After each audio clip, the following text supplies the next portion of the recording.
Ian.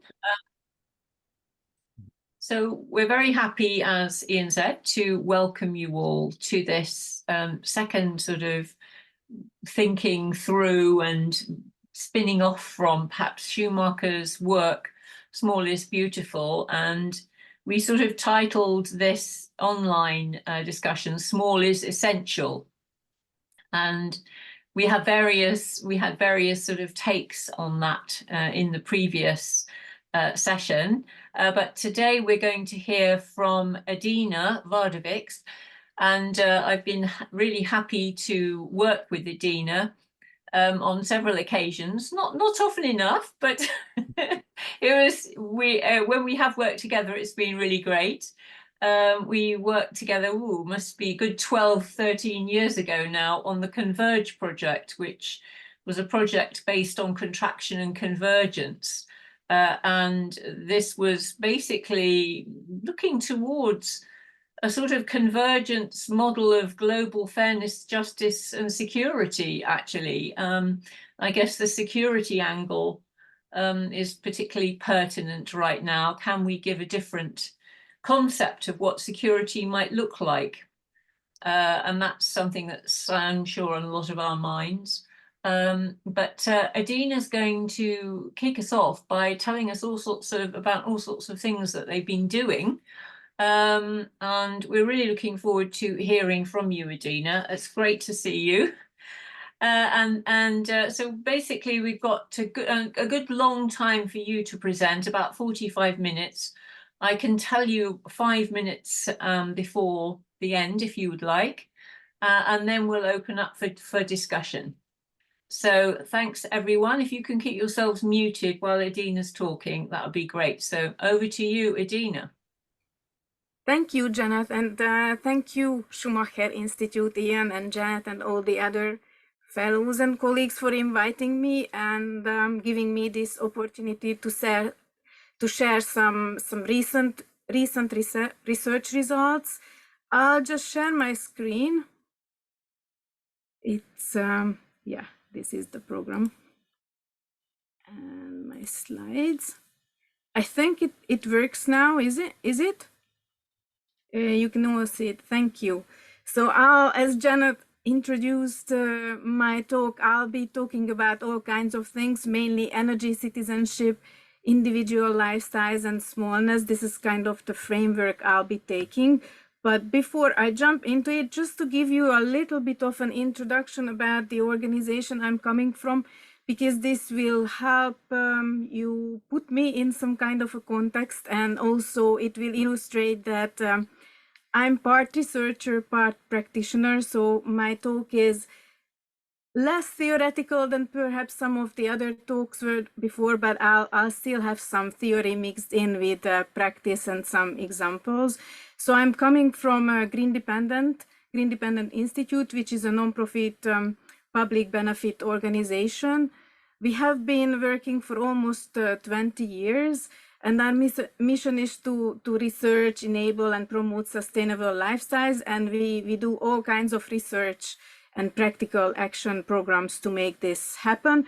And we also want to initiate dialogue between very different stakeholders, including citizens, but also business, policymakers, all kinds of communities, municipalities. You can see all this illustrated in the pictures. Sometimes we are presenting our research results. Sometimes we are working with municipalities in the middle picture, and then we also become very hands-on and go even to festivals to talk about small footprint living.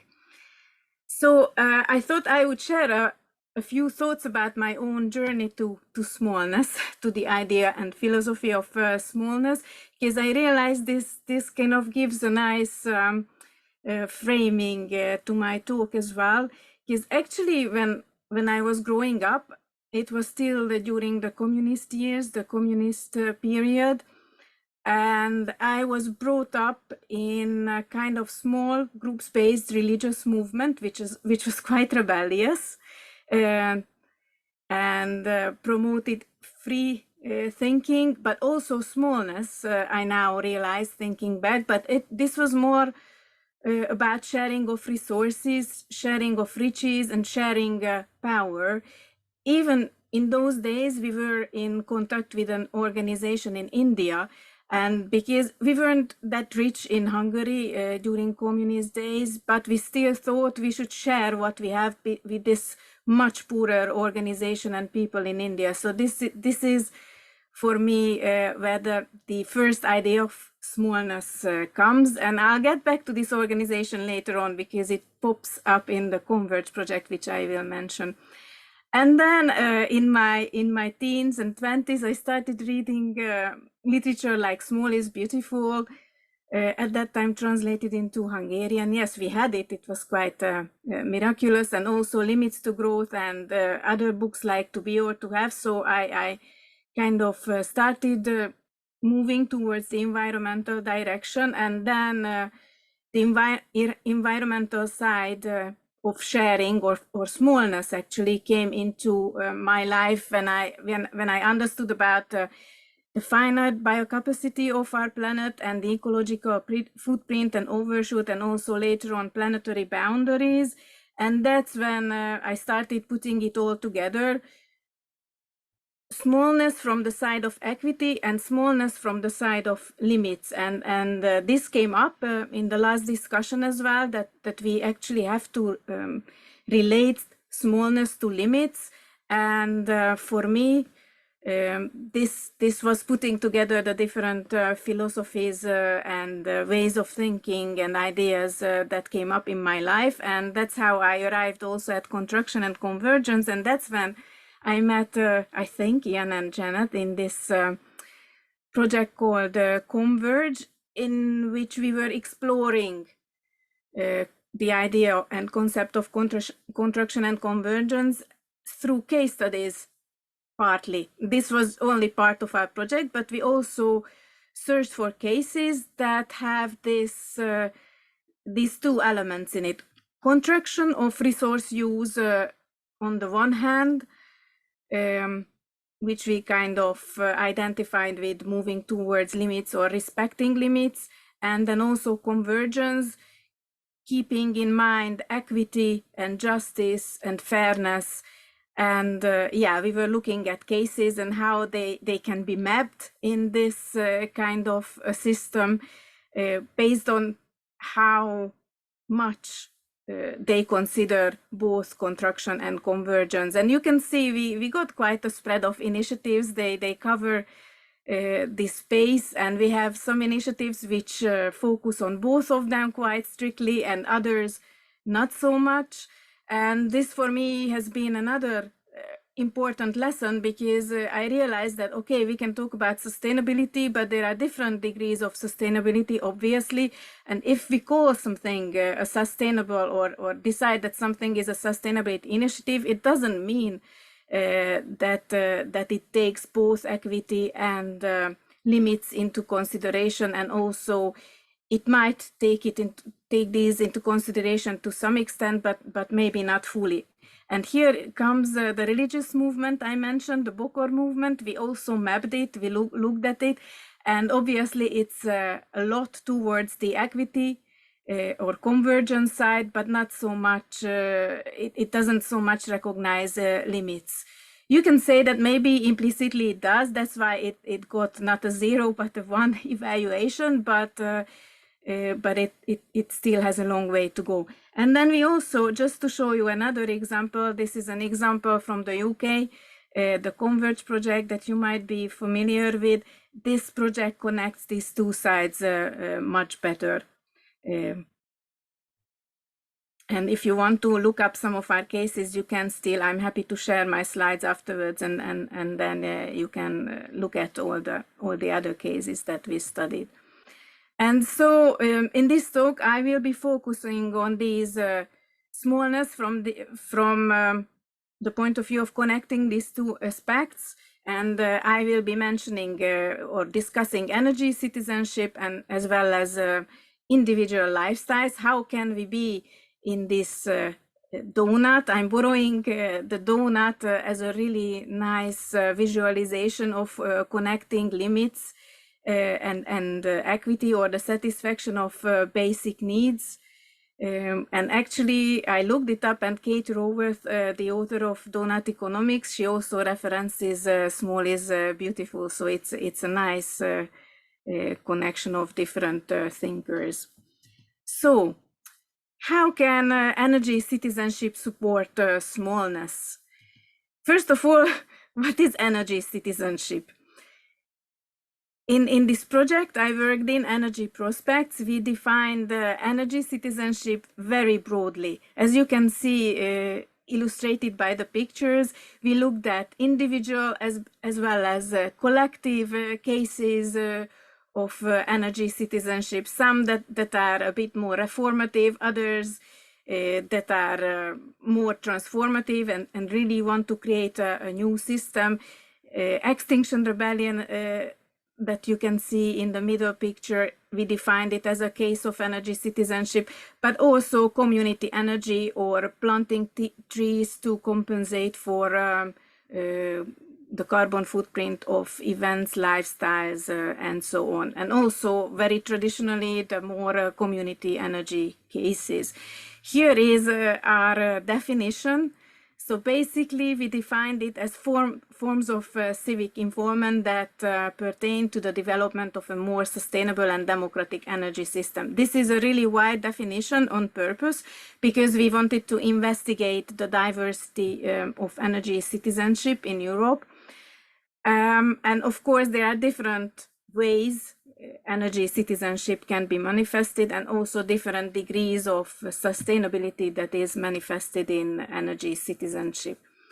And just to show you where my results and conclusions later on will be coming from we did a desk-based mapping of energy citizenship in Europe, not just European Union countries. We included the UK, obviously, but also Turkey, and some other countries that want to be members, and countries like Norway and Iceland, which are not part but associated with the EU. Altogether, we mapped almost 600 cases, and as I mentioned, our objective was to discover diversity. You can check out our map of cases later on.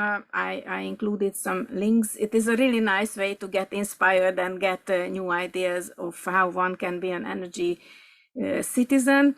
And we have done all kinds of analysis with this data, but what is important is that we started studying sustainability aspects in these cases, and from my organization point of view, we particularly studied how these concepts of contraction and convergence can be found in energy citizenship, and how energy citizenship can support living small.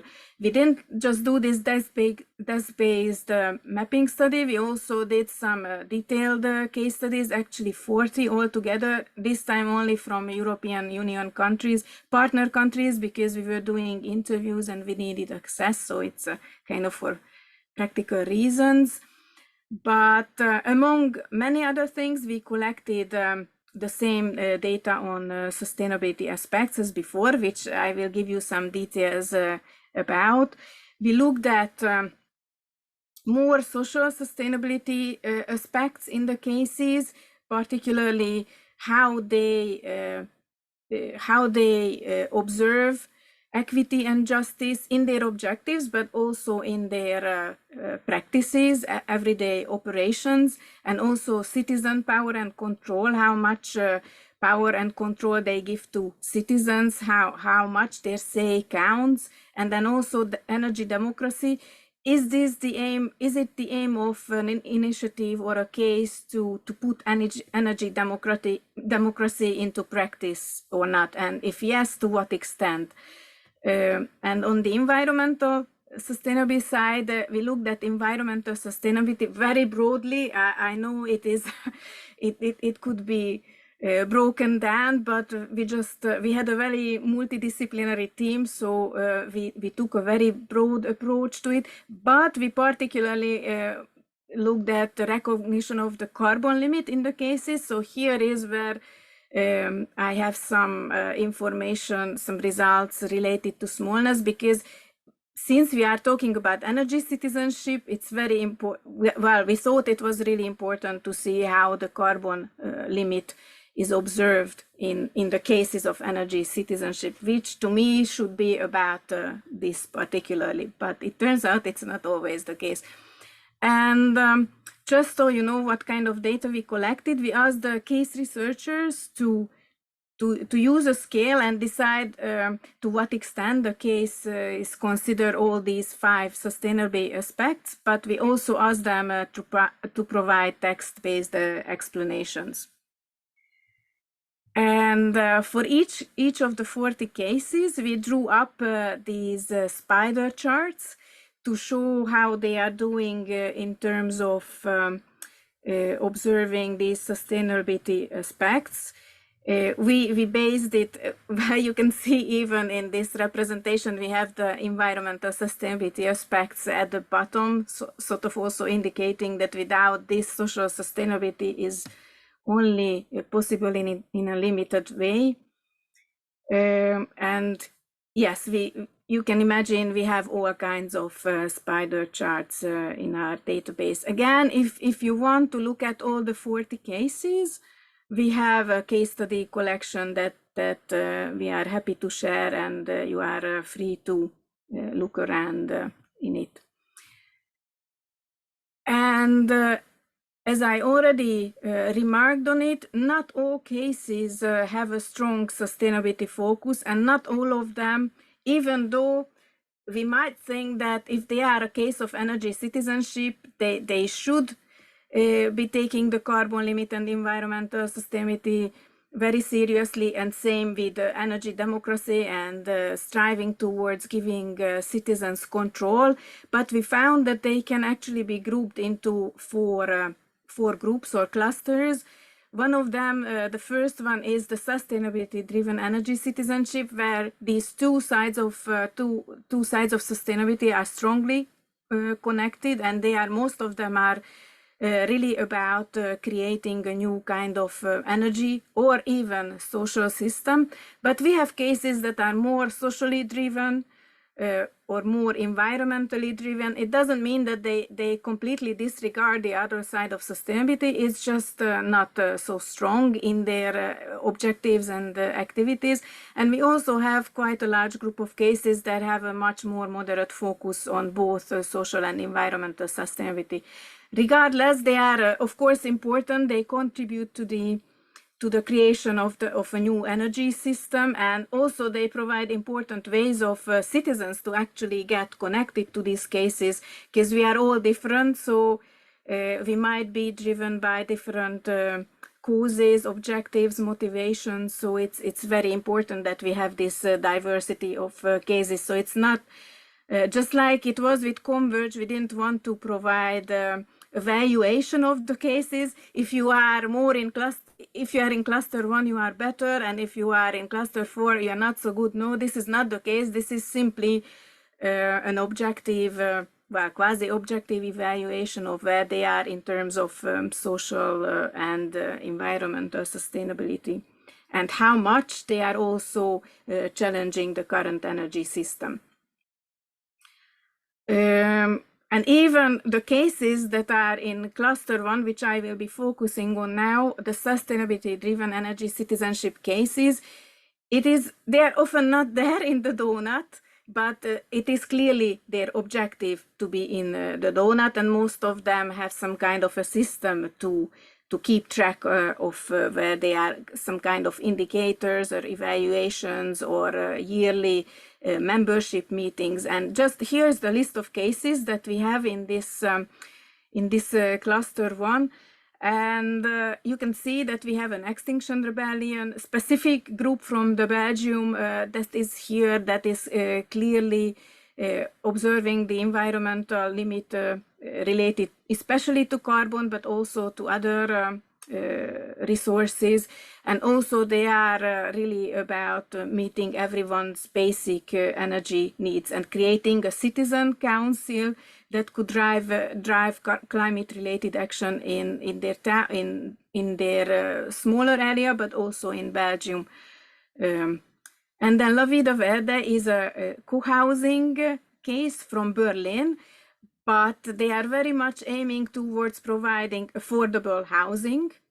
So it's not just for the well-to-do and the rich, but for everyone. Well, at the moment, not yet everyone, of course, because there are limits to that, but that's their aim. And also they are challenging the real estate market as well. So local energy, I will talk about. GoENR is from Spain, and it's like quite a traditional energy community case. They grew out of an insatisfaction with the current energy system. Railcoop, I will mention in a bit. Shared energy is energy community case, but also about helping others establish energy communities, and they are the ones that raise the issue of, okay, it's very nice that we want to create energy communities and use renewable energy and share energy between ourselves, but is this opportunity available to everyone? Is it available to the poor? Can anyone join these cases? And then you can see there are some other cases, even a citizen assembly. So very different cases can be here. It's about their objectives and daily practices. And here's some concrete examples. This one is from Hungary. It's mostly about mobility, but they are also the cargo bike. They are not just using it for moving from A to B, but also for transporting vegetables grown in the country around Budapest to families living in Budapest. You can see the vegetable boxes in one of the pictures. And they are also very much about creating a community, so not just providing a service, but growing a community around cargo bikes, repairing cargo bikes, eating local seasonal vegetables. So really a small kind of life. But if you look at their spider chart, in the bottom of the slide, you can see that with the carbon limit, in particular, they recognize it explicitly, but they don't actually have objectives like, okay, we have to reach the sustainable carbon limit. So they are supporting smallness from this carbon side, but they don't have a concrete objective like this is the sustainable carbon limit, we should go there. But from all the other aspects, they are really trying to be a sustainability driven energy citizenship case. Another case from Hungary, which we already discussed a bit while waiting for this talk to start, is the tree dependent project that my own organization is running. You can see from our spider chart that we have some more to achieve in concerning citizen power and control, because this is partly a service that Green Dependent provides, so we cannot let, or we haven't found a way to let everyone share their ideas of what we should do with us, or well, even if they share it, we can't base our activities on them. However, the explicit aim of this project is to first reduce carbon footprints of lifestyles, events, activities of mostly office-based organizations. So we help them reduce, help them calculate where they are. We are very clear about what the sustainable carbon footprint should be, and then as like a last, when you cannot reduce any further, then we offer this opportunity to plant native trees and support educational and other non-profit projects to create jobs for people. Here's another case from Germany. So local energy, they are really working from the bottom up. You can see that their spider chart is full. We have found them like really one of the best examples of supporting smallness, equity, and challenging the current energy system. They are helping communities set up balcony power plants. They are transporting the necessary materials on cargo bikes, and they are really teaching people how to set up these systems themselves. And if there is a family that cannot get enough energy because they cannot pay their bills, so the power is turned off, then they provide, they rent, for free, these balcony solar power toolboxes for them.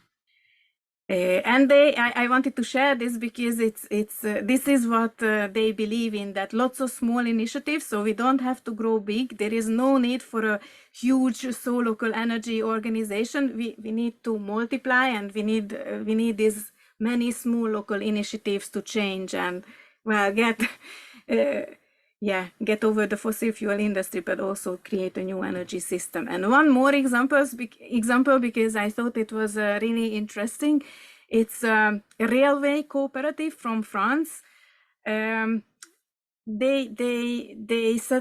started as a cooperative to buy parts of the railway system as a cooperative, parts of the railway system that they planned in France to shut down, and very often these were parts that reach small settlements and disadvantaged groups who have no other ways of mobility.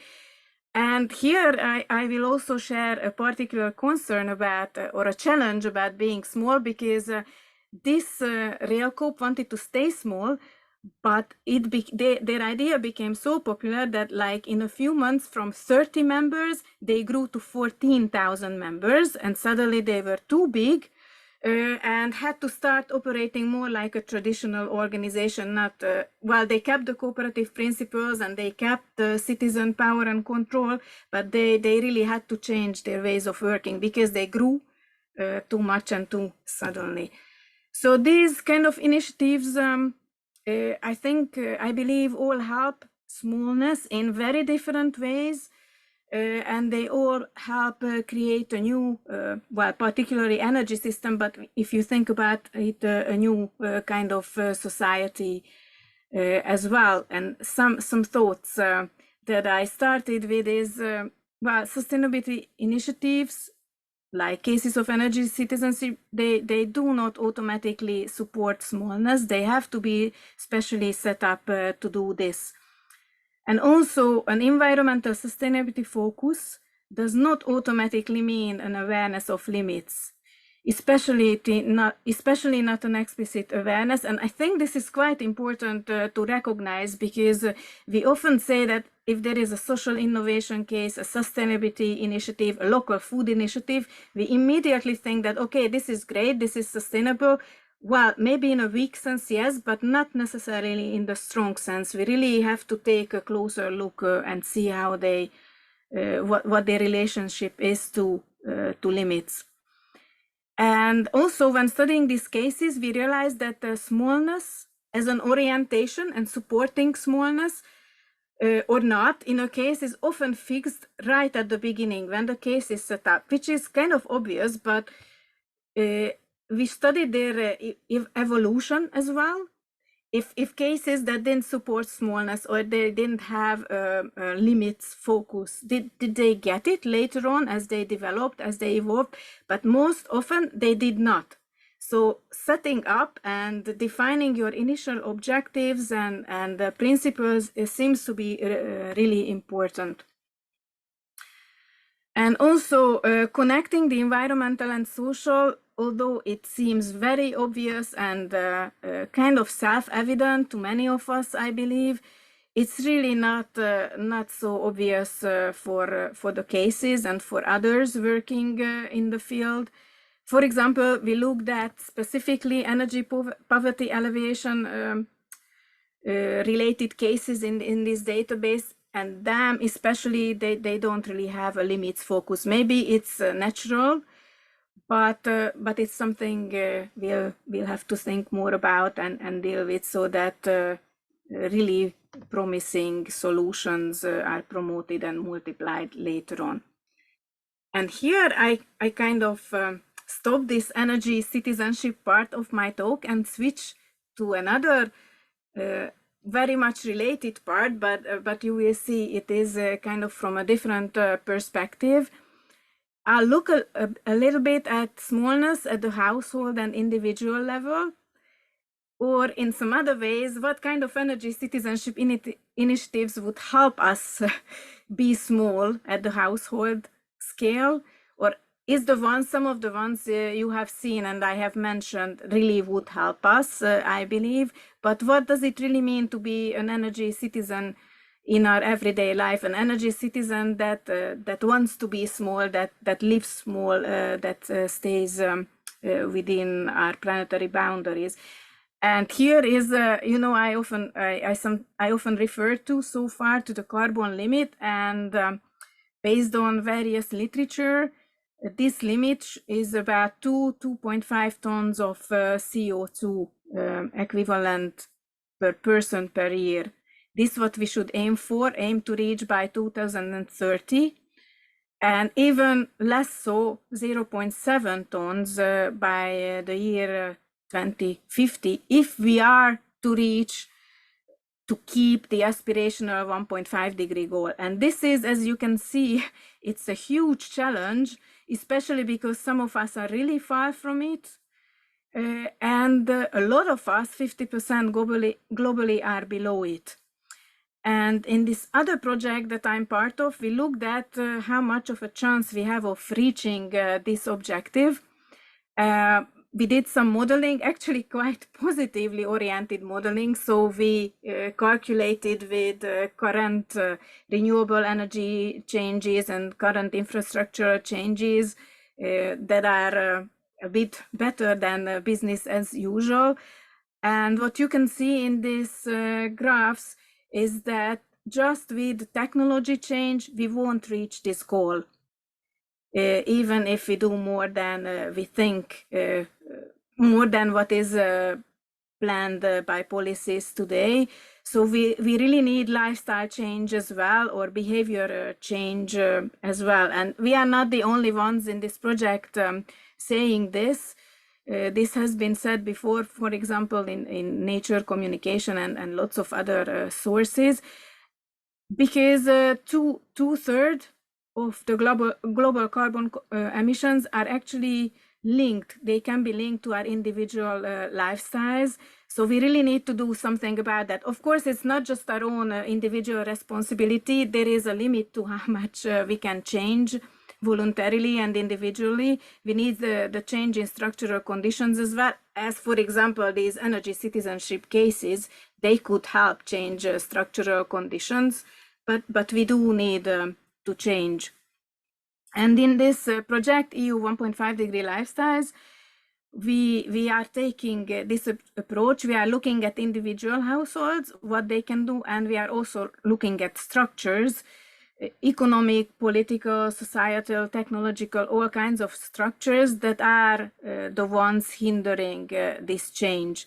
Also, the ones that are enabling this change. I will now mostly look at the individual household angle, and I will take a domains-based perspective. Domains-based means that I will look at what we can change related to housing, nutrition, mobility, leisure, and in some other areas.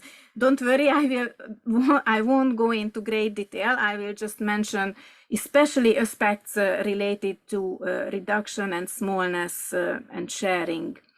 So what we did first is we developed a set of 50 lifestyle options that are impactful, because there are lots of things out there that we can do to reduce our carbon footprint, but not all of them are impactful. And also I highlighted some that are smallness related. Actually, you will see quite a lot, because for example, in nutrition, well, of course, switching to a plant-based diet is one option, but also very impactful one is reducing food waste and also eating as much as you need, which a lot of us eat more, and in Europe especially. So these kind of things also help a lot. And in mobility, of course, carpooling and using car sharing are impactful options, and using public transport. But also an option is, maybe less often mentioned, is moving closer to work or finding work closer to you, so that you don't need, so you reduce the need for mobility. Or in housing, examples in this lifestyle options list include options like reducing the living temperature, the indoor temperature, which is actually quite a powerful and impactful options if you like to heat your home, like we do in Hungary, maybe not so much in the UK. Or also an option that is less talked about is reducing residential space, maybe sharing what you have or moving to smaller spaces. Insulation, obviously, but also sharing equipment and sharing living space. For leisure, well, flying, switching from flying to train or even the car is quite impactful, but also driving less. We tend to drive a lot to go to the gym or to go even hiking and whatever, and reducing pet ownership, which might be interesting to consider. And the other options include reducing working hours, reducing shopping, and also banking and investing responsibly. So many options are available to us. There is something everyone can do. Some of them, even in this list, are more impactful than others. And you can check them out again. I included the link when I share the slides later. And also we need to remember that not all of these are have the same impact in all countries. Like, for example, in Hungary, reducing flying for an average person is less impactful than in Sweden because Hungarians don't fly that much. But we wanted to see with citizens, okay, are citizens ready to go smaller? Do they accept these options? If yes, which are the options that they accept? If not, which are that they don't accept? And would there be conditions in which they would still accept them if they really had to? What would the conditions be? We did these so-called citizen thinking labs in 5 countries using, I believe, very innovative methodology. But before I jump into that, I wanted to share some initial data to show that in the different countries we really are different, and we have to go slightly different ways. So, for example, in the European Union, we have to be a bit more context specific in our actions. Just showing these 5 countries, you can see the red dots in each show the national average footprint. And the blue dots show the participants' average. We wanted to recruit groups that kind of are close in their average to the national one.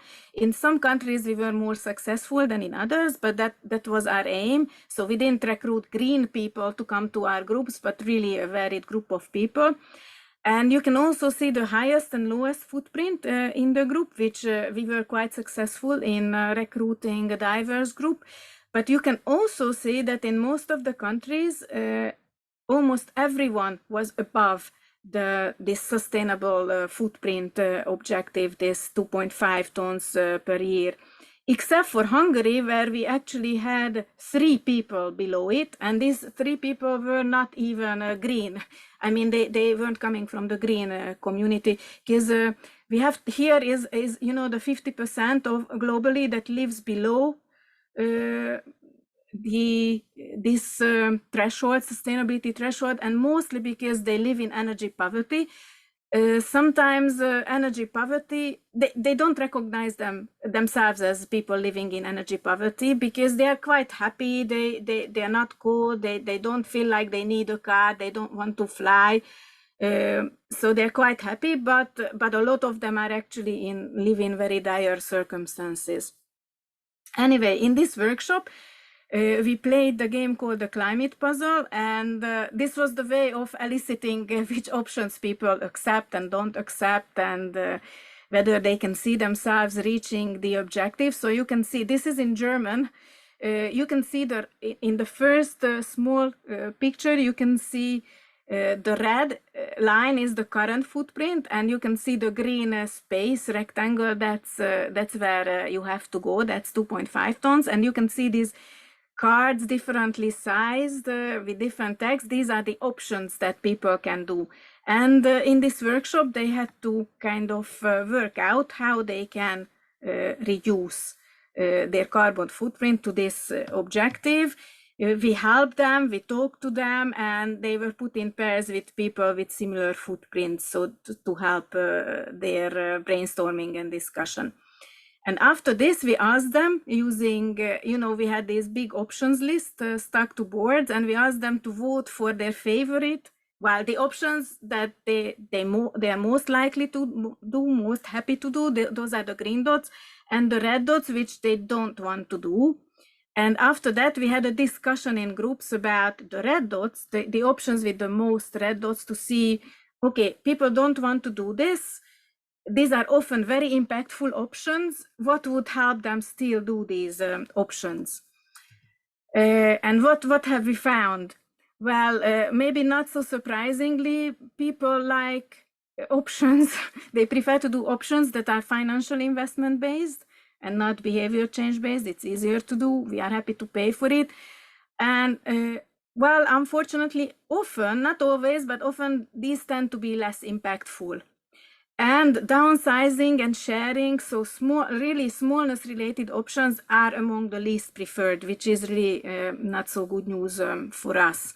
But there are some differences, because what I said about this financial investment based options, like for example, insulating or exchanging your bulbs or whatever, for housing, yes, they are the most preferred. But for example, for mobility, people in Hungary and everywhere in all the other countries, they were happy to give up the car. Well, not absolutely happy, but they were ready to accept this option of giving up the car and using public transport or cycling instead. There are also some differences between countries. For example, although sharing is really not preferred in any country, and really sharing living space, giving up a living space, sharing cars, sharing equipment is really not popular, but in Hungary even less popular. And here people even say, I'd rather live small than share. So I'd rather live in a really, really small space than have to share. This is a part of our socialist or communist past, where sharing was forced. We had to share, we had to downsize. So this highlights the importance of really paying attention to history, to socioeconomic circumstances, to the context of where you want to go small. Because yeah, okay, maybe it's possible, but you might meet very serious rejection first. What is also interesting maybe, and it's good news, is that many people are happy to give up flying. You can see it's 70 or 80%. But what would help people still share? First, we asked them, okay, why would you share household equipment? Well, after listing why they would not share it, they were also able to come up with very interesting reasons. If they were designed properly, for example, they would be happy to share a freezer if it had lockable compartments, because then they would make sure that no one else touches it, and they don't actually need a big freezer. They don't want their own freezer, so they are happy to share it if they are better designed. Or if there is a trusted person managing sharing, for example, a priest could manage sharing lawnmowers or other equipment to repair things, then they are happy to share. Or if a feeling of solidarity is emphasized, you are sharing because you want to have solidarity with people, you want to use less, you want to share with those who don't need it. And this is, I think, quite an interesting criteria for sharing. Or for sharing living space, again, we discussed the barriers first, but you can probably guess that. They wanted to put emphasis on the positives of sharing living space. If you have a shared space, you have lower overheads, you have access to extra services because you won't be able to afford your own sauna or pool or even a large garden. But if you share, you can have actually much nicer living circumstances, and then they would be happy to share. And also if they had their own secure living space, but that could be small. then they are happy to share, and also in case of need, they are happy to share. If there are people in need, people, refugees coming to Hungary, we had this issue, then they are happy to share, or if there is a war, they are happy to share. So if we discuss these things with people, then they really can come up with very interesting circumstances when they are happy to share and actually go smaller. So it's very important to not just ask them in public surveys, but to discuss as well. And I recognize my time is coming to an end. So I'm actually, I think it's my last slide. So this is one of the most important outcomes, is that there are lots of barriers, and yes, people will mention this first when we ask them about going smaller, towards the sustainable footprint. But if you sit down with them, if you put them in a group, even with people they don't know, but you provide a positive atmosphere, then they can come up with conditions for sharing. Also, as we have seen in the cases of energy citizenship, there are many ways, many new structures that could help facilitate this going smaller, but do we have enough of them? Are they available everywhere? Are there enough of them to really challenge social norms and traditions? And do we have a supportive country context? Because in Hungary, one of the largest barriers to change is our current government. Because, yeah, you can do small things. You can have a cargonomia case. You can have a tree-dependent case. But we, for example, cannot have energy cooperatives because the legal and other technological circumstances are such that we cannot do it. We cannot share energy this way unless we create our storage system and distribution system as well. Yes, I've mentioned the citizens and involving them in co-creation and challenging norms. My question here would be, do we have time for this? Can we have a new kind of decision-making system that allows time for it? Because this is time-consuming to select the citizens, to find the date, and also to discuss, and then to put these results to stakeholders, which we are doing in this project. So it's happening, but it requires time and resources. And also, very importantly, small living is not just happening among green people. We have to find these other examples of living small as well, because they are there. And very interestingly, I just wanted to mention it, that from some of these people, they actually realized at their workshop, we are living small. And actually quite a few of not many of us are living small. So shouldn't be credited for it? Shouldn't we given like a carbon quota? And because we are living even smaller than the objective for 2030, maybe we could, do some business with this quota. And it hasn't come from us. It's come from them. So it's a really interesting proposition. And yeah, I wanted to finish with mentioning some challenges of staying small in a growth-oriented world, which I imagine most of you are familiar with. We have faced this challenge as an organization, as Green Dependent, and yeah, it even makes finding colleagues difficult. But even our project Tree Dependent, it was growing quite fast before COVID, and we were just thinking of how to contain the growth, how to make sure that it stays sustainable.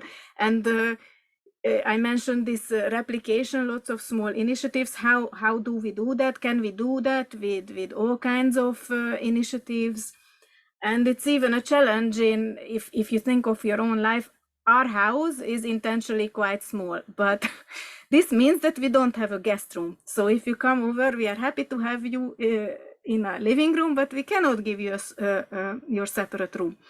Or we cannot have big parties only in the summer where we can use our garden as well. So we really need some more sharing in our life. But this is a challenge in a growth-oriented world. Anyway, thank you for listening to me and letting me share my thoughts. And I hope we can now have some discussion. So I will even stop sharing my slides so that we can see each other. Well, that's really great, Adina. Thank you so much. There's an awful lot to chew on there. Yes. And we're already getting one or two interesting points in the chat. Okay, so could I ask people to raise your hand using the reaction button at the bottom of your screen? And we'll have some, questions or comments from people, please. If it takes you a little while to think of it, we could start off with a couple that are in the chat. I have, let me see. Yeah. If politics is the biggest barrier, David, would you like to just say Yeah, I will. I wasn't quite sure what that meant. No, and I think it's sort of probably linked to all the shenanigans that happened in Scotland recently as well. You mentioned about politics and politicians, and obviously, Hungary is sort of specific example, but not necessarily unique. You might not be able to answer this from the scale of people you looked at, but if politics is the biggest barrier, is that because politicians? Is it because of what politicians are told they should be doing by the electorate, or is it because of what they think we want? Is it a matter of perception, really? Right. See what you mean. And I suppose that's a sort of distinction between sort of the progressive approach and sort of bread and butter of today type stuff. Yeah, I think it's a very good question. And actually, this issue that politicians are the biggest, the current politics is the biggest barrier, doesn't just come from the citizens. We did stakeholder workshops as well, where people from ministries participated, and they mentioned the same issue. And it's particularly related to our current undemocratic and illiberal democratic system.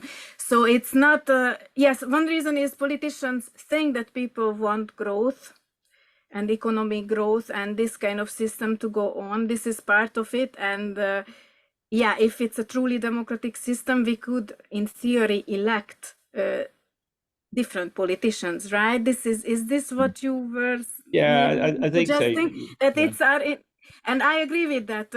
Yes, we really should look at what kind of politicians elect. But in Hungary, there are, at the moment, it's an illiberal democracy. So, and this is an issue because even if we had people from heads of departments from various ministries who said that they wanted to change things, but they just can't because it's all from the above. So in such systems, I'm really not sure what to do. Do more from the bottom up, yes, and really help people change from the bottom up, but it's a huge challenge. I think it points to that difficulty of behavioral change, particularly when things are quite difficult anyway. It's not necessarily everybody's priority, however. Okay, so no, it's really good presentation. Thanks very much. Very clear. Thank you so very much for that point. And we may come back to that because issues of power and retaining power are all part of any kind of energy democracy, I would think. So let's carry on thinking about that one. What would you like to ask, Richard, or contribute? Thanks very much. And that was a fantastic presentation. Lots and lots of food for thought there. I was struck about the idea of how one uses the case studies that you dived into. And yesterday we were having a discussion about playbooks. How do you provide a playbook to help guide people through their thinking? So a catchy thought for me was from casebook to playbook. How can one extract underpinning scalable replication opportunities by extracting, as it were, the playbook or the dynamics, the system dynamics underpinning what appears to be the successful outcomes of individual case studies, and whether or not that starts to build, as it were, like a jigsaw puzzle of playbook systems models, which then say, it may not be exactly the case you've got in front of you, but if you look at the underlying dynamics of your situation, you may see the following supporting dynamics model, which would really help you, make your system work. I think that's a really interesting area for us as systems thinkers to ponder. Thank you very much, Richard. I think that's a fascinating suggestion. What do you think, Adina? Yeah, I really like your suggestion. We might even start calling such collections playbooks, because that's how we are. Well, I am, and at my organization, this is how we are trying to use cases, a bit like you suggested, that we present them as different ways of approaching issues, and they have been successful in such and such a context. How would you how would they be useful to you in your own context? What would need to be changed? What is the new idea that is there? So yeah, I really like your suggestion of playbook. Thank you for that. Anybody else like to contribute? I've got a couple more points. I mean, along with the question of politics and power, we've also got questions about how do we get the rich to do this? Yes. It's probably, we don't expect you to have all the answers, Adina, but I was really interested in the way that you tried to, if I could just sort of throw in something as well, you tried to find people to participate who weren't necessarily from the greenie group, but were also from the higher energy and materials use group. So how did you find a difference between those different kinds of groups? Well, our sample wasn't large enough to really compare them, but we found them through recruitment agencies or special organizations working with them, and it's much more difficult to get them to come to our workshops, I have to say. Right. And yes, for changing, we are thinking quite a lot about how to change the reach, and there I think we really need politicians, although they are reluctant to do that, but we really need policies, and we really need some rich people taking the lead and helping us change the mainstream discussion. But it's a big challenge, so if any of you has any ideas about that, that's great. We are happy enough that the Business Council for Sustainable Development, who work with, some of the largest companies and thus some of the, richest people, they are really supporting this project, and they are participating, especially in the stakeholder discussions. So maybe with their help, we can do some things. But if any of you has better ideas, please share. Okay. Peter Jones, would you like to make your comment?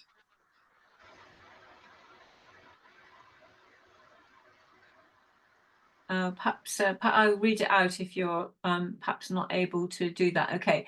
Repolitics is an issue of engagement with local issues, such as community energy organizations, related to the existence or maturity of local politics and citizens' assemblies, perhaps with local energy an issue for the assemblies to address. That makes sense.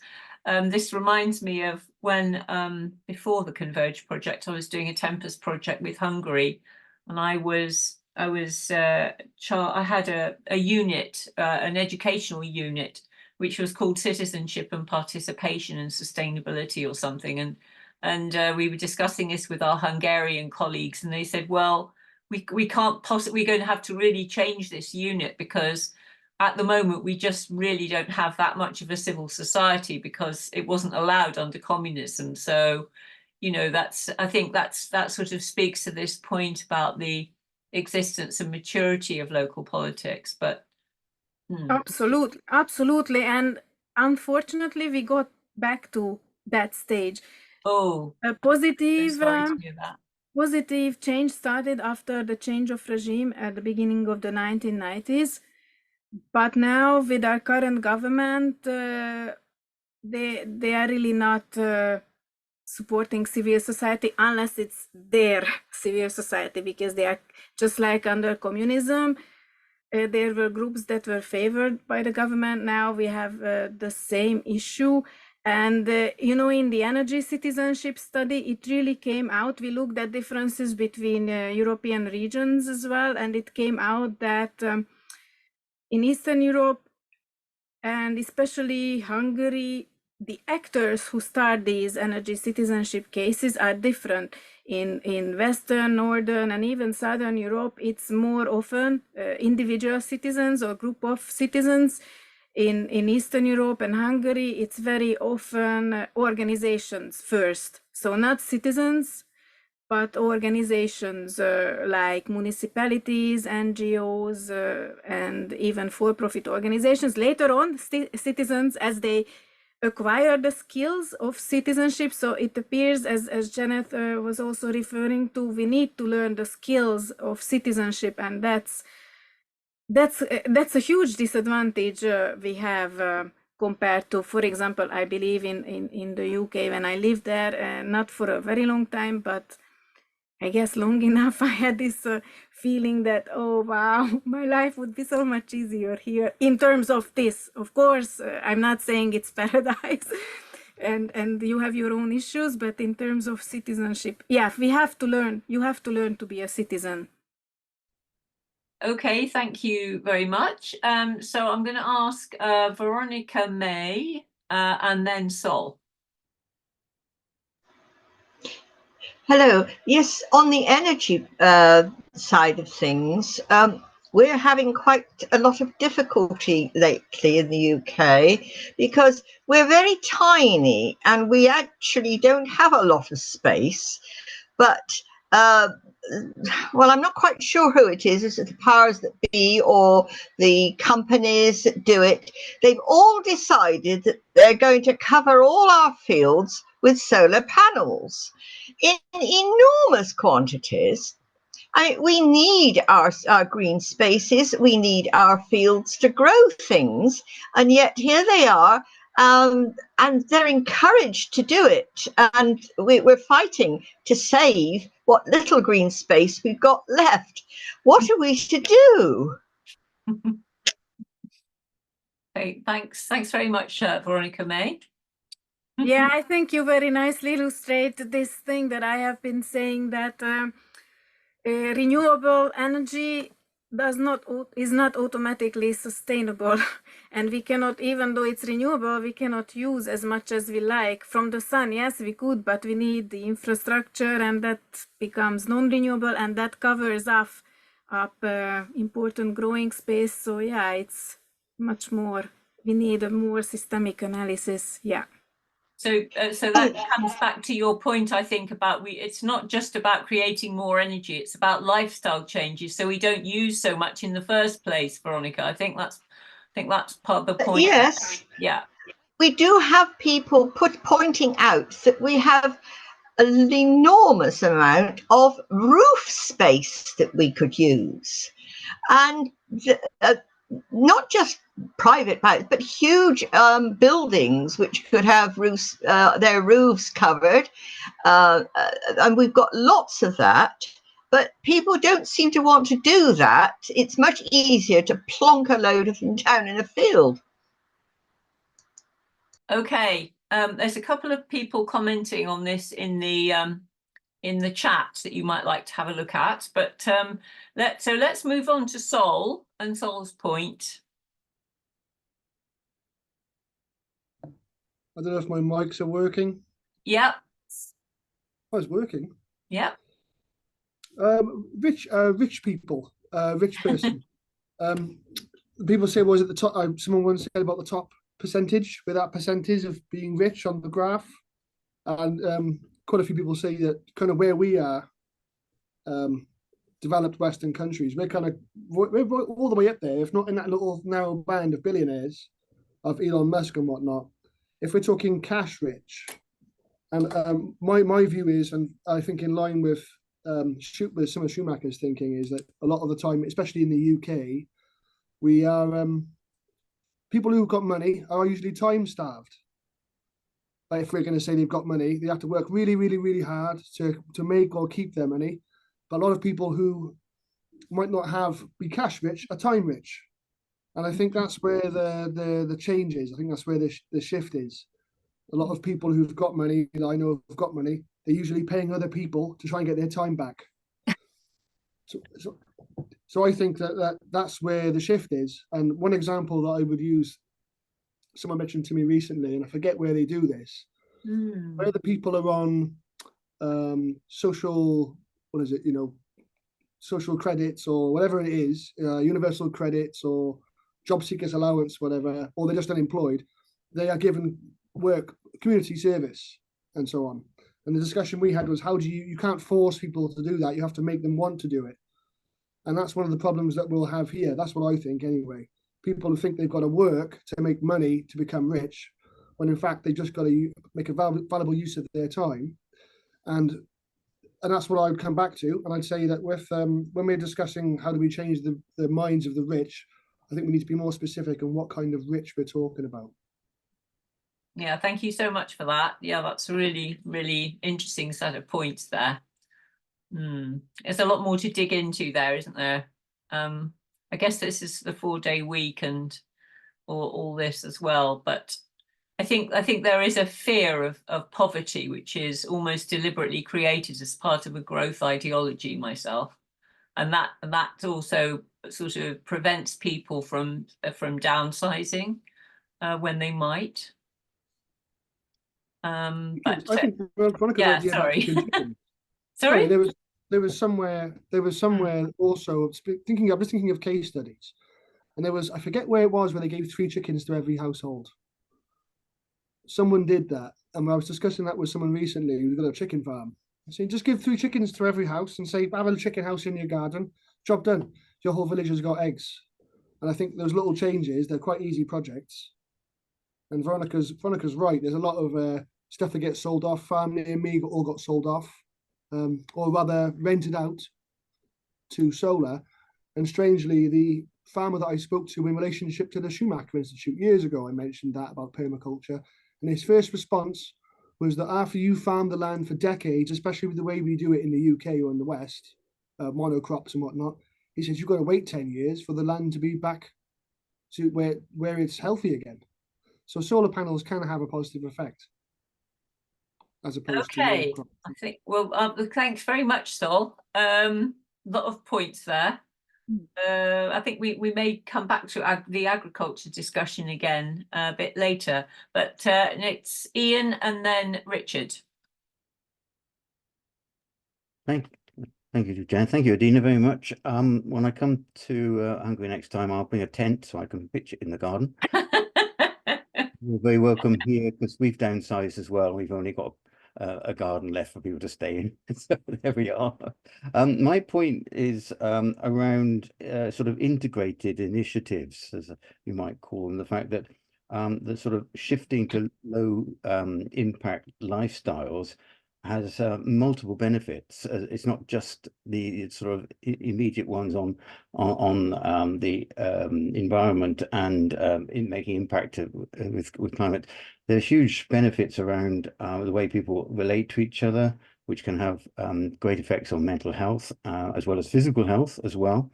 So these are benefits that feels to me that we ought to be packaging up a lot more to sell to politicians to get that sort of support that's needed for these things. If you talk to any politician, they're always interested in solutions to current problems. And if you can start to put together the whole thing as this is going to solve other problems as well as directly addressing issues like climate change mitigation, you stand a better chance to actually get some support for it and actually get initiatives to grow and as what we might call scale out rather than just scale up, they scale out by multiplying. And I actually loved your little diagram of the shoal of fish gobbling up fossil fuels. So that was my point, and I just wonder whether that is something that comes into your thinking. Yes, absolutely. Thank you for mentioning it. And in this, we are actually even doing it in this project, 1.5 degree lifestyles. We had another workshop with citizens when we looked at rebound and spillover effects, and their health came up very, very strongly. Both in terms of not eating meat and being more healthy, or the doctors or lifestyle, yoga-based lifestyle suggesting it, and also mental health because of living smaller, having to worry about less property, even living closer to work and becoming healthier because you don't have to sit in traffic totally stressed driving your car, but walking or cycling or even using the public transport is less stressful. So yeah, absolutely, I very much agree with that. We really would like to put more focus on health and well-being in promoting these kind of lifestyle options, or even smallness and the different kind of societies. So yeah, maybe we should work together again to do this together more. Oh, thank you very much, Adina. That would really be lovely. I could sort of imagine some of these points being workshopped already, in various ways. So Richard, thank you. I really liked your use of that kind of five-dimensional metric diagram, which put me in mind of basically a scoring system. And there's a convergence here, sorry, that word, convergence here with an idea of community challenge, a sustainable community challenge. And I was thinking of Britain in Bloom, which is a sort of national challenge that the garden plant growers of each town get really excited about, and they make the town look lovely, and they win prizes and get commendations and all the rest of it. So I'm wondering whether we be moving towards something where we might look at a multidimensional, like Britain in Bloom, and of course the Britain in Bloomers will be also, we would call them the ecological maintenance teams, because of course they're creating pollination networks as well as making the place look lovely. So I'm wondering whether there might be, coming out of the case study, something which looks a little bit like a sustainable communities challenge score chart, that you might start to create this national challenge of how sustainable is your community. Here's your starter for 10 in terms of the framework you might want to start scoring yourself against, and possibly even get some organization to then say, okay, we'll come around with a clipboard and just see how you're doing and award you with plaques, and then the estate agents can put it on their blurb for their town, saying, we are the 10th sustainable city, instead of being just desirable places to live. And of course that pushes the house prices up, doesn't it? But never mind. You can then get the right people coming, as it were, to the place saying, we want to be part of this sustainable community. You're doing really well. I think we can help as well. Anyway, lots of stuff there. I think that's a rich scene. Edina. Yeah, thank you. That's another really great idea. Actually, we started exploring something like this already in the Converge project. We created like self-evaluation guidebook along these lines. We tried to make it so that any kind of organization or community could use it. We tested it on ourselves on Green Dependent, but now we haven't thought of developing it further. But now you are right, we could, because we have taken this system and evaluation or whatever categorization further in this project. So yes, very good idea. Maybe we should also start working together. It's really really nice having all these great ideas, playbooks and things. Peter Thompson, do you want to come in on the conversation? You've put a couple of interesting things in the chat here.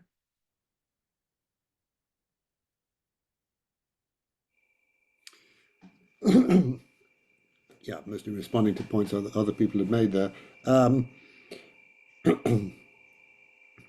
I certainly think. Well, so just a bit of context here. I'm the chair of the board of the Bristol Energy Cooperative. So we're very interested in these questions of energy citizenship and so forth. We're acutely aware of the tensions, if you like, between these different dimensions that you've mentioned here. So we're trying to kind of increase our impact on the sort of carbon footprint of Bristol and the surrounding area by installing more renewable energy systems, a lot of which we do on roofs of buildings. But there's tensions between things like having more impact, which involves becoming bigger as an organization, having more solar projects and more staff to develop them and all this kind of stuff. It's growth, right? It's green growth, but nevertheless it's still growth. It's not smallness. So that's one tension. There's another tension between kind of making progress and getting stuff done and being a kind of more fully democratic organization. I mean, we're a cooperative. We have a kind of one member, one vote arrangement, but people only get to exercise their vote once a year at the AGM typically. And to be more kind of democratically engaged with at least with our membership, if not even considering the kind of wider community that we're embedded in, would involve quite a lot of effort. It would take effort away from sort of developing more renewable energy projects and so forth. So there's a lot of interesting tensions that just from my own experience between these different all kind of desirable goals. Yeah, I think that's probably the most relevant point that I could make at this stage. Thank you very much. Yeah, that's a very practical point from the initiative's point of view. What would you think, Adina? Yeah, absolutely. I can very much relate to these things that you have mentioned, and we have seen them in the cases we studied as well. And they have different ones have come up with different solutions. So some of them, especially regarding having members and the challenge of involving everyone in every decision, and do we even want to do that or need to do that, because it might not be relevant for everything. So some of them have defined in their charters like that there are differences between roles and memberships and also issues. So they try to create a system of solving this issue of staying democratic and having citizen power and control, but at the same time being an effective organization as well.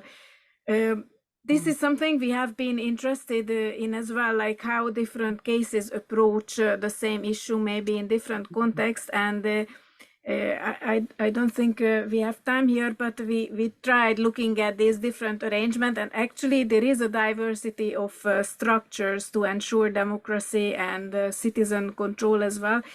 But I know from personal experience as well, because our own organization started out as an association where every member has a right to actually have a say in any issue, really.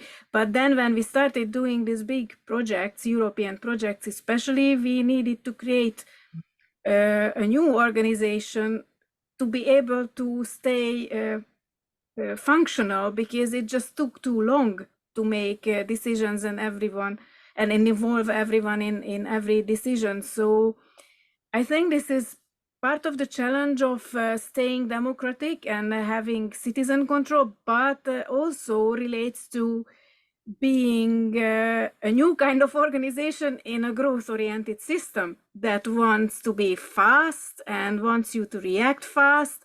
And that's why I brought up the issue of, do we have time to discuss? Because I think, we have to stay engaged in this issue because it's really relevant, and we don't want to lose our democratic and citizenship values. So thank you for raising them and also sharing how you kind of try to solve it in your organization. So John Waters, would you like to pick one of your comments to major on, maybe, as you've put a few in the chat here? I was trying to keep my head up. No, I don't really have much to add, I suppose, except just an issue about democracy. I don't think we've ever had it. It's generally uninformed. The democracy we have is a very convenient way for very wealthy media owners to drag people around by the nose and tell them how to vote. In fact, to tell them what they think. I think that we do need fundamental changes in the way we do govern things. We have a meta system which is not fit for purpose, and we have an economic system that's not fit for purpose because it doesn't have requisite variety to match resources to needs without creating very damaging side effects. In fact, everything being an unconstrained medium of exchange and accounting, not even using the same mechanism for counting an exchange and store of value, creates a system in which everything inevitably collapses into a Pareto-ish distribution of power. We are doomed unless we change these at the most fundamental level, I think. I'm going to get off my soapbox now because well, thank you, John. Yeah, that's something to ponder, I think, about the extent to which we're carrying on using the same things that are the problem. But I wanted to ask Chris if you would like to bring up your point, because I thought that was a really interesting one. A bit the difference between voluntary smallness and maybe we'll have smallness thrust upon us. Yes, thank you very much, Jen, and thank you, Adina, for a really good presentation, really interesting. Most of what we've been talking about this afternoon has been about voluntary smallness. How do we encourage smallness? How do we persuade, the democratic issues and so on? But there's also the view of smallness from the perspective of resilience, that maybe smallness will be a way of addressing a sudden and radical drop in energy availability. Let's say that the Straits of Hormuz were closed, say, or as the American fracking operations become less and less productive, we may get a relatively rapid reduction in net energy. And then the question is smallness, does it offer a way of dealing with this in a controlled way? And I refer to a book, there's a book which I enjoyed very much years ago by Jörg Fredericks, and it's something like the future is not what we thought it was going to be. And he looks at how different societies historically and in relatively recent times have dealt with big reductions in resource availability. And finds, for example, that the Cubans were very much more successful than the North Koreans in dealing with the consequences of the end of the Soviet Union. Anyway, I'll stop there. But one other thing to say is that Philip Buick's The Age of Low Tech does discuss quite a lot of this stuff. And if you haven't read it, contact me and I'll be able to put you in touch with a copy of it. Thank you. Thank you very much for that. Yeah, I think the whole question of, the sort of future resilience and the challenges that we're going to be faced with as communities, especially in the light of rapid climate change, is a really, big question that we need to connect with. Adina, would you like to make a few closing remarks before we stop for our break, for our tea break?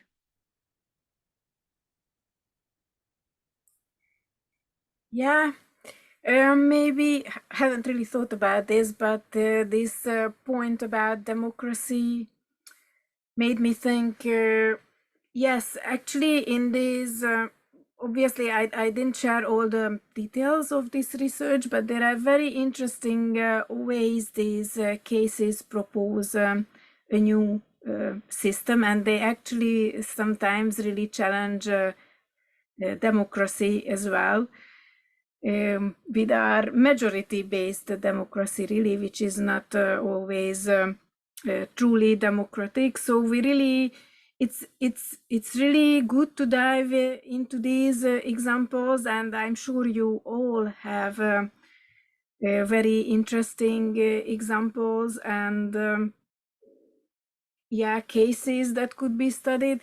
What I have found important is to have this kind of a community that we have here, and challenge each other and continue to discuss discuss with each other, and to never take anything for granted, and always take this take a systemic approach to things. So I can only finish with reflecting on the usefulness of this, and thank you for having this discussion and enabling this discussion, Janet and Ian and the Schumacher community.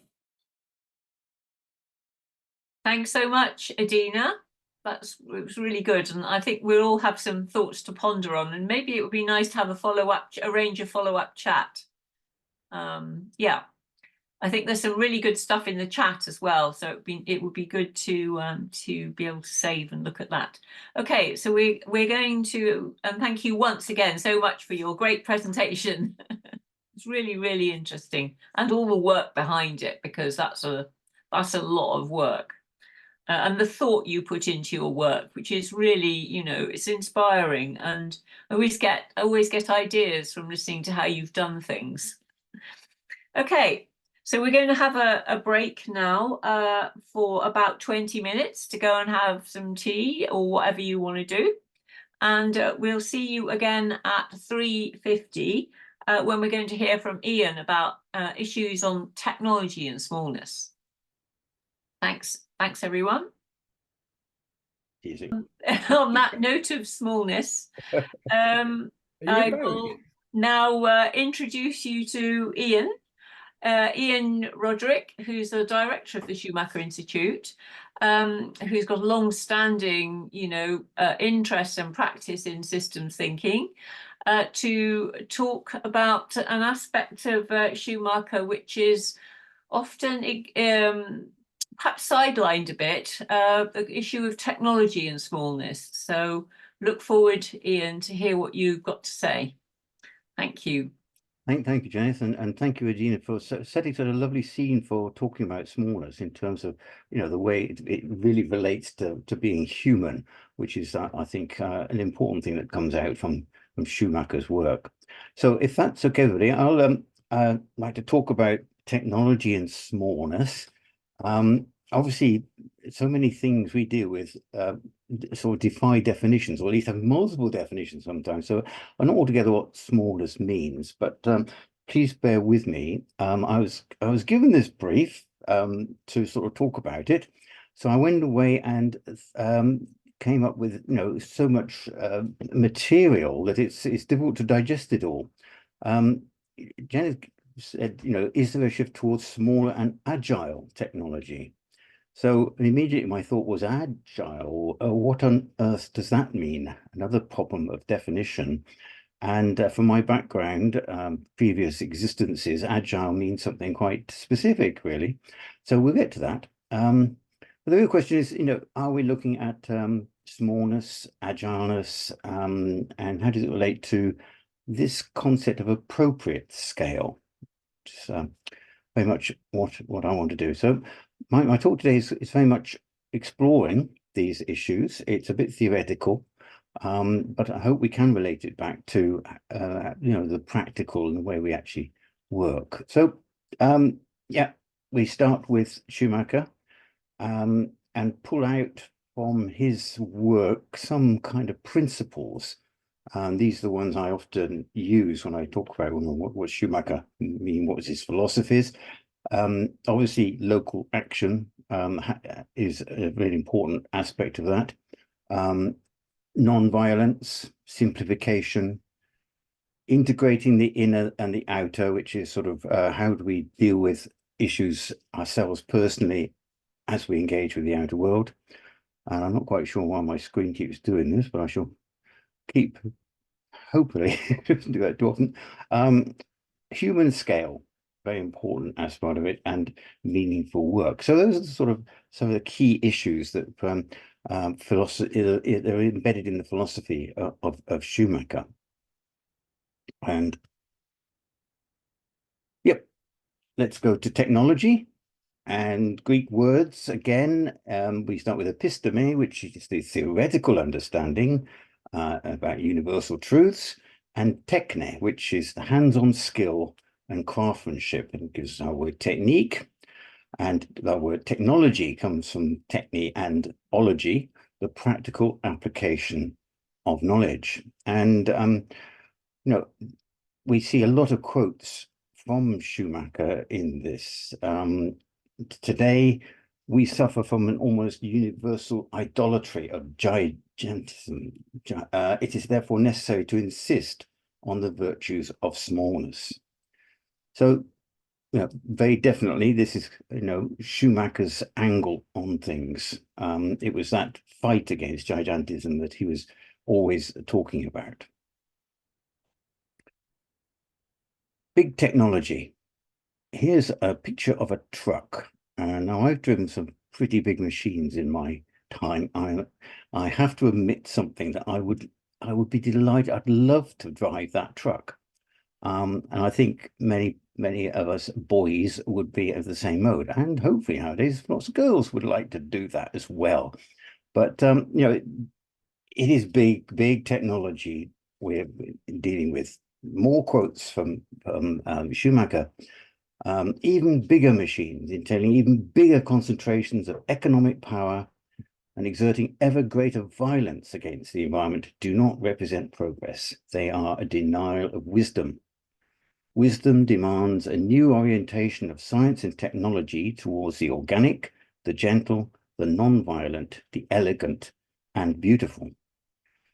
So, yeah, big technology, a bit conflated here. I'd love to drive that machine, but it represents something that is sort of a denial of wisdom. So I'm going to start with something that we've done a lot of work on in the Institute fairly recently. Joseph Bazalgette's Wonder. Every home in the UK has at least one water closet toilet. Quite a few have multiple toilets. And there's a network of pipes and tunnels, and it's immense and invisible.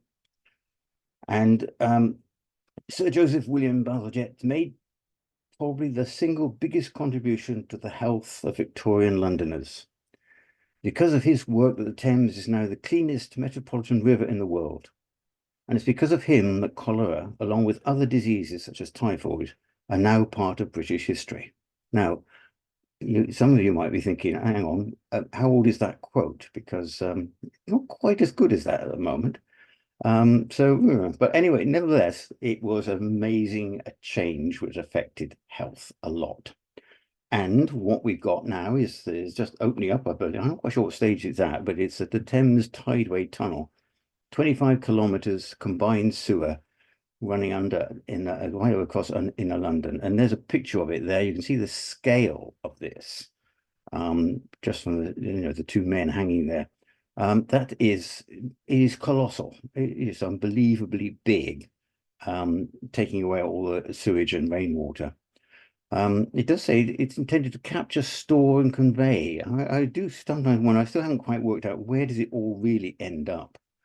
But anyway, it's colossal. And that's what we've created. Amazing. It's an amazing thing. Now, some of you may have read the book Not the End of the World by Hannah Ritchie. It's come out. It's part of the optimist set of people. And it talks very much about the fact that we've made a huge amount of progress in 7 key areas of well-being: child mortality, mothers dying, life expectancy, hunger and malnutrition, access to basic resources, clean water, energy, sanitation, education, and extreme poverty. Now, these are all things that you can actually see that, yes, there are a huge amount of data on this, and it looks as though we've made a huge amount of progress. And when I saw this list and I started reading about this, it just struck me that every one of these have arisen because we have developed massive systems in order to do it. Right? And it's that massiveness that I want to sort of work with a little bit now.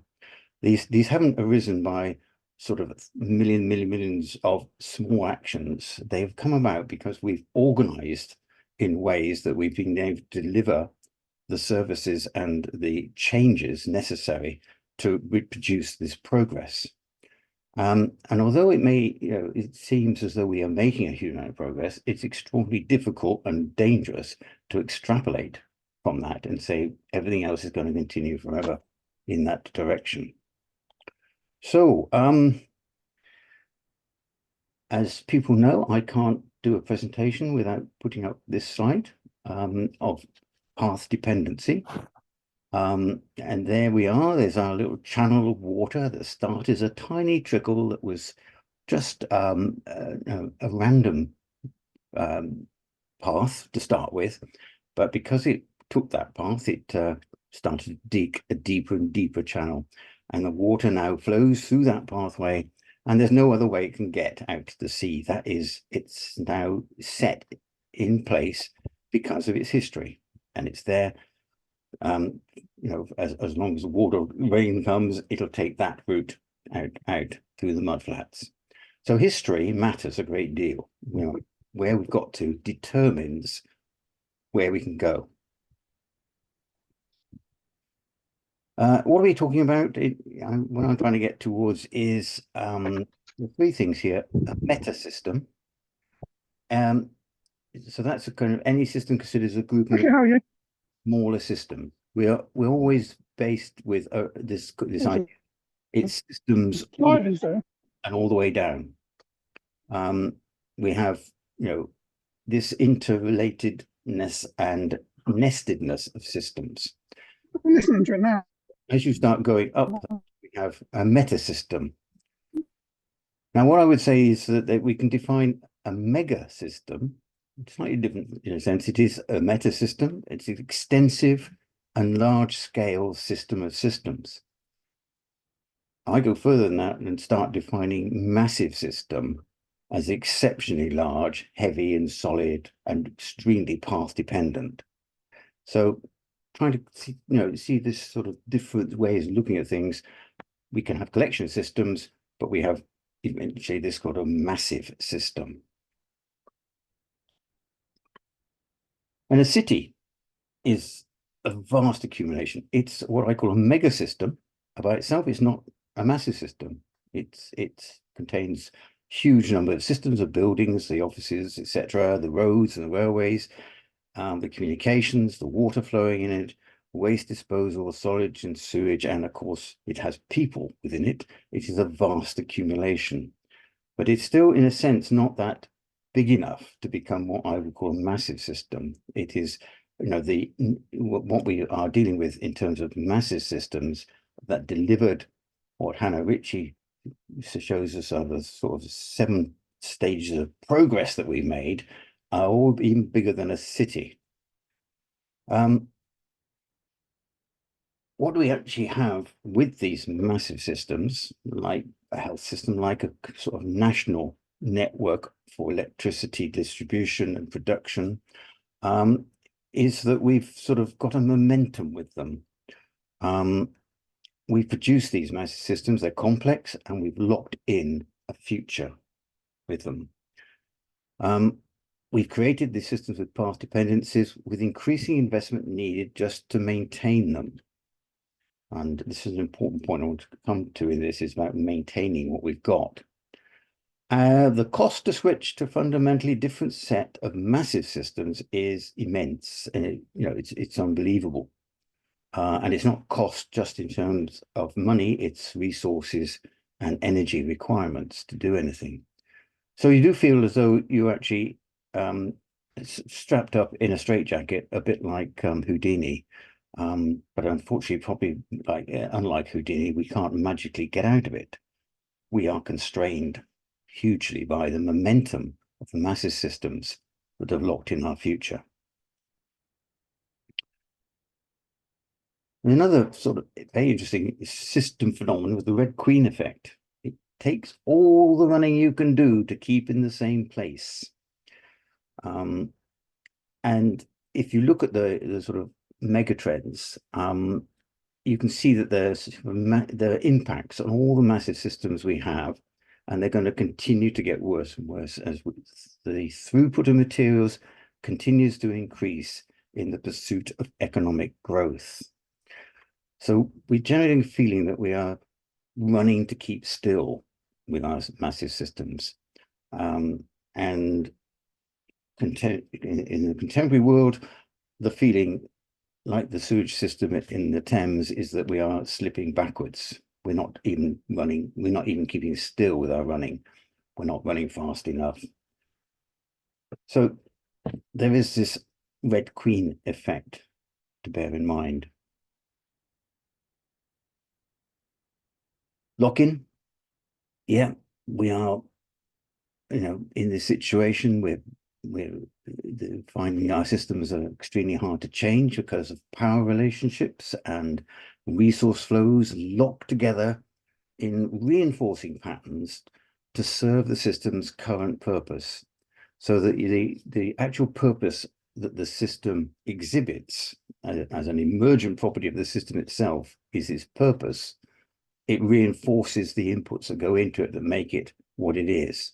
So we have what I call a pernicious pattern of lock-in. There's this concept of delinking, which means to separate off, to dissociate from it and go a different way.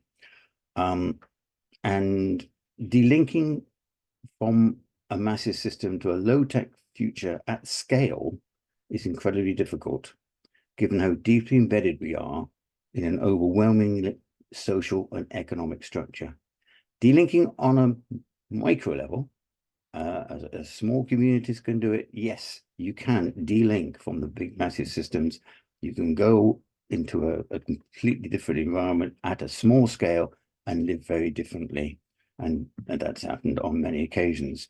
But at scale, that is something that isn't going to happen. Given that we now have urban population of over 50% of the world lives in a city environment, and we can't all delink from that into eco-villages. So we're locked in. Delinking is an idea, but there again, we need to find out if it can ever be scaled out. We also have this J-curve effect, which is one of the reasons we don't make changes happen. We can't shift massive systems. We see performance declining, maybe we intervene, in other words, to try to turn around and get to our desired improvement. But in actual fact, we would enter what's called the unhappy valley, where our intervention actually makes things worse for a while before we can climb back out and get towards that level of desired improvement. It's this stepping back one way in order to take 2 steps forward eventually. But that is something that we balk at doing. We are very reluctant to take that cost hit, whether it is in financial terms, or often it's in political credibility terms, that we find that we are unable to get to go into that unhappy valley, so we don't make the intervention necessary to get a desired improvement. Where are we going? this is now going to switch it mode a little bit into thinking about the future. But we'll sort of start with one of the most important parts of Small is Beautiful is this whole idea of Buddhist economics. We need to maintain and maximize our well-being while minimizing our consumption. And this echoes very strongly what Edina talked about earlier. We need to get a high degree of human satisfaction with relatively low rates of consumption, allowing people to live without great pressure and strain, and to fulfill the primary injunction of Buddhist teaching: cease to do evil, try to do good. So that's embedded in Schumacher's essay. And the very last paragraph of that essay is, for it is not a question of choosing between modern growth and traditional stagnation. It is a question of finding the right path of development, the middle way between materialist heedlessness and traditionalist immobility, in short, of finding right livelihood. And I like to focus in on that path of development, the middle way.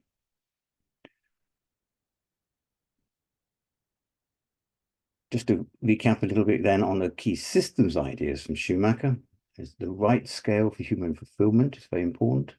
Appropriate scale and subsidiarity, appropriate forms of technology for gentle impact on people and nature, simplification, localization, and cultivation of meaning in people's lives. So again, just a kind of recap of where we're coming from with our ideas around small as being essential. Right, prepare for change. Something we've been working on for a long time now. There are certain things to really bear in mind that we have demographic change happening across the world, and it drives many things, and it will be driving in the future a great deal of change. We need energy, employment, water and food, essential to keep the wheels turning literally. We need financial systems and information technologies to keep the wheels turning metaphorically.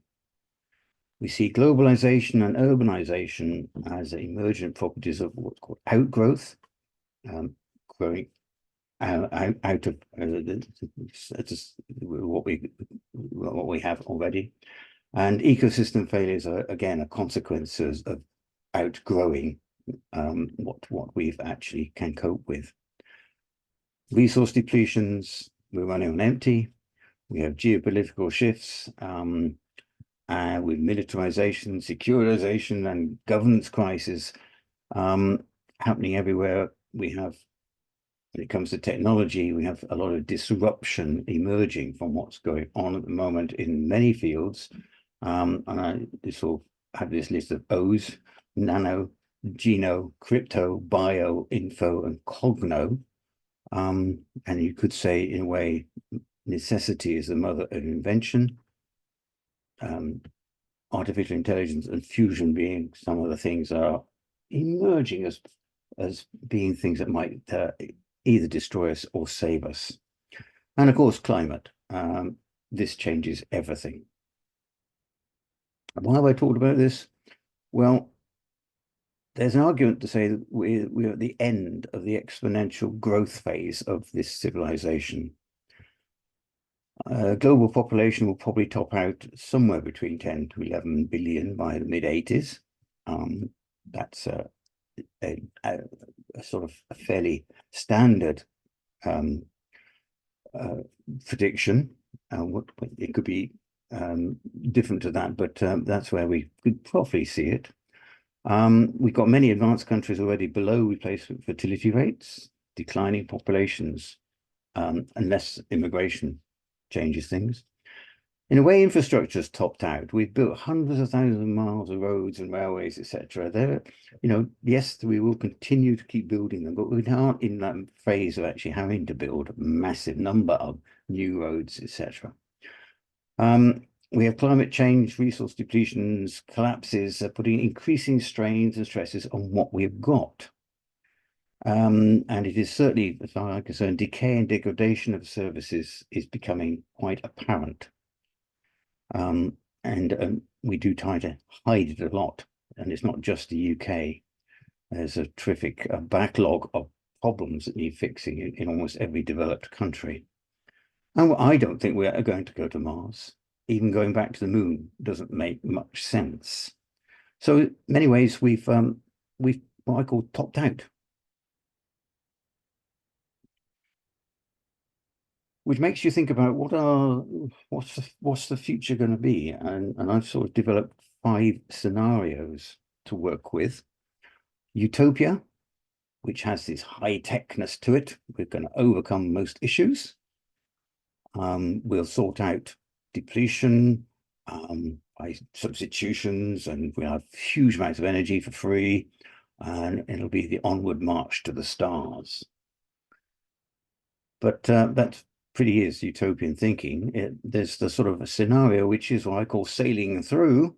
There will be serious climate change, depletions, and ecological degradation, causing dislocations and weakening, often locally for certain societies rather than others, but we're resilient and we'll bounce forward. High technology continues to develop and obviate the risks. That's the sailing through scenario. Muddling through, again, yeah, we have serious problems with climate change and ecosystem destructions. We've got a degree of resilience, meaning we bounce back. We don't just move forward with things. We just manage to keep things where we are, getting back to what we've had. There's a sort of a graceful degradation of economies and public services. Severe inequalities develop, and we have an increasing number of failed societies. Renewable transition is compromised by resource constraints. Here, high technology plays a role, but low-tech solutions are increasingly favored. And mention again, as Chris did earlier, the age of low-tech. We go down to struggling through. This is where we have exhaustion, massive failures, many failed states, increasing inequalities, autarky, localization, alternative technologies thrive. And we find out, we start cannibalizing, in a sense, these systems that we have built already. And of course, there's this dystopia, general societal collapse happening rapidly, and we revert back to primitive technologies. A failed age begins where all the cream has gone. We've already creamed off. There's no huge deposits of oil that's going to restart a technology future. So those are some of the scenarios to deal with. And it's really a question of where do we see things going? Where do we want to be? We obviously want to be higher up this list as possible, but it's interesting to build our thoughts around that.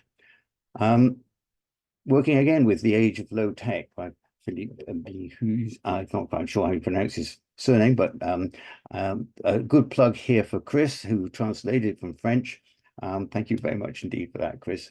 It's a brilliant story. Apply the brakes, degrowth. Like it or not, there's only remains the very rational option to apply the brakes, reduce as quickly as drastically as possible the average consumption of resources per person.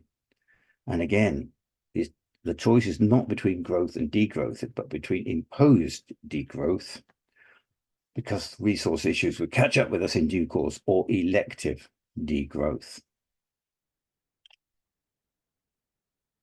And from that work, we end up with this renewables quandary. If we are making a huge shift in energy, making this energy transition, we need huge quantities of raw materials. Will we be able to do it? And extracting and reducing renewables further feeds the climate crisis that we wish to mitigate. So questions, are there sufficient resources? What are the assumed technology trajectories? Are small-scale, low-tech local initiatives essential?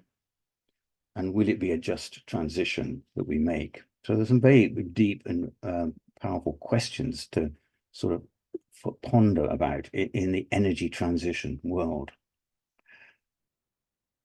Moving on to this idea of maintenance, that we want to hold on to what we've got. It's running fast just to keep still in many ways. So we actually have this concept of maintenance and the process of preserving a condition or situation. So we have a maintenance preservation society developing. And this maintenance happens at different levels. At a micro level, it's you just fixing your washing machine, keeping it going longer and longer, pressing hard for people to make things that don't become obsolete too quickly. We have a meso level where we have sort of councils mending the potholes in the road and making sure everything relatively locally works well. And then we have the macro level of maintenance, which is national agencies keeping things like the electric grid actually working. So again, we sort of work with this sort of massiveness element. Our massive systems need a huge amount of maintenance. So that is really an important thing for our preservation society. Is it a shift to low-tech, small-scale, community-owned, agile systems appropriate for maintenance preservation economy? I think that's one of the key questions we want to get to today. Many small versus few big. There's interesting systems analogy here from reproductive strategies, the RK difference. Very interested that we have the R selected species of animals produce huge numbers of offspring sometimes. They get no care from the parents and they exhibit a huge mortality rate, but that works because one or two of them survive and get through it. Just think of frog spawn in a pond. At the end of the day, probably only 2 frogs come out of it. The other is the K selected species. Reproduction results in a few large size offsprings, all receive a high level of care and have a high chance of survival. So there's a sense that, when we're looking at the way we produce things using technology, we can have some sense that we're a bit like our selected species, thousands and thousands of small outfits out there doing things. At the other end of the scale, we have massive, huge companies delivering technology and requiring vast amounts of care and investment to make it actually happen. So I think there's an interesting sort of analogy there to look at the difference between many small things versus few big.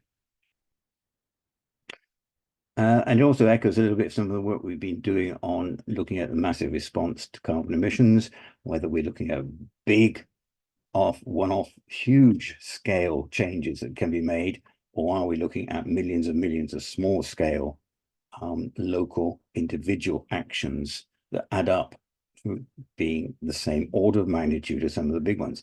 So we have this sort of way of mapping out where initiatives actually fit in this sort of graph of size against number of interventions.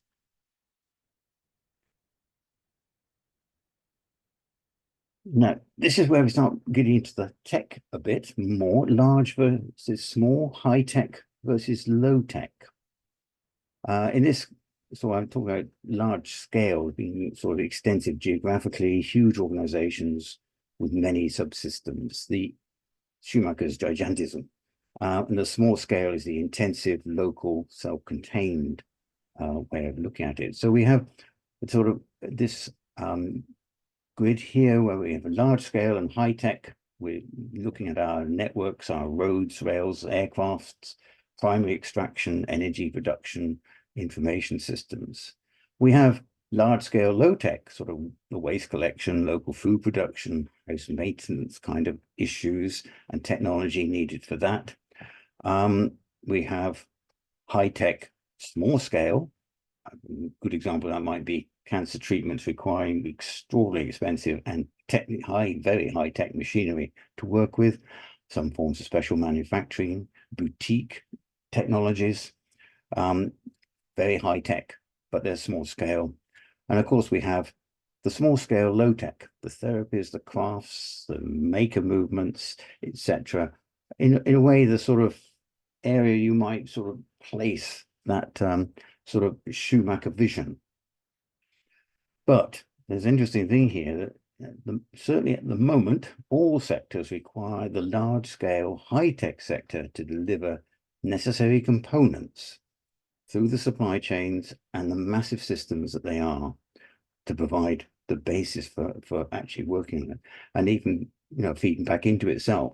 The outputs from those massive systems, high-tech sector, are needed to keep it going.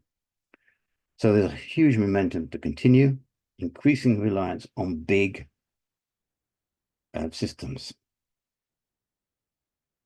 We can compare small versus large. Again, many small, nimble things, technologies and industries against few big lumbering ones. And you can see, we can talk about experimenting. It's very easy to experiment with many small, nimble ones, rather difficult with the big ones. There's interesting differences between complexity, diversity, the clock speed, as I call it, whether they are fast and reactive or whether they're slow and planned, the resilience, how does that work in these two different ways of looking at things, reliability, efficiency. The standard contrast there is, you know, the big has the economy of scale so much about it, and this is, you know, is very much in cost efficiency. Influence on others. Many small, nimble ones have very low influence unless they get organized, whilst a few big lumbering ones have high influence and lobby. They can actually affect the political world. Failure. Many small ones that they can fail easily, no problem. Plenty more around. The big ones, they're too big to fail. And goes on. We can look at the sort of the whole characteristics of the difference between many small things and a few big lumbering things. Now, agile, to me that meant software development. It's where, you know, the word has come from a great deal applied to technology. My background was not just driving very large machinery, but I also spent a long time in my life developing software. And this is a Bible of a book that you actually have to read if you want to do that job at all. The Mythical Man Month, very perceptive collection of essays on the difficulties of building large, complex systems and why they fail. This book was written in the days of top-down planned, detailed specification, fully documented systems. What on earth could go wrong? Well, we do know they go wrong. How does a project get to be a year late? One day at a time, I think, is a beautiful little catchphrase about that. Frederick Brooks identified many aspects of the problems of developing big systems, software systems in particular, that are addressed by an agile approach. So what does that actually mean? Oops. In software development, there is what's called the Agile Manifesto, 12 things that define a very different way to actually develop software systems. Meeting end users' needs with early and continuous delivery of work, being open to changes, delivering completed work at regular intervals, working with the project team and clients daily. It goes on. Looking at the number 10 there, encouraging simplicity. It sort of sums it all up, and it's well worthwhile going through this list and seeing that, these are all pretty good ideas of what it is, and it got picked up as being a brilliant way to develop systems quickly and to specification, when in fact it's more than that. It's developing the specification as you build the product, rather than thinking you can get it all right to start with and then build it. So Agile was an extremely important part of that software development evolution of actually how it went.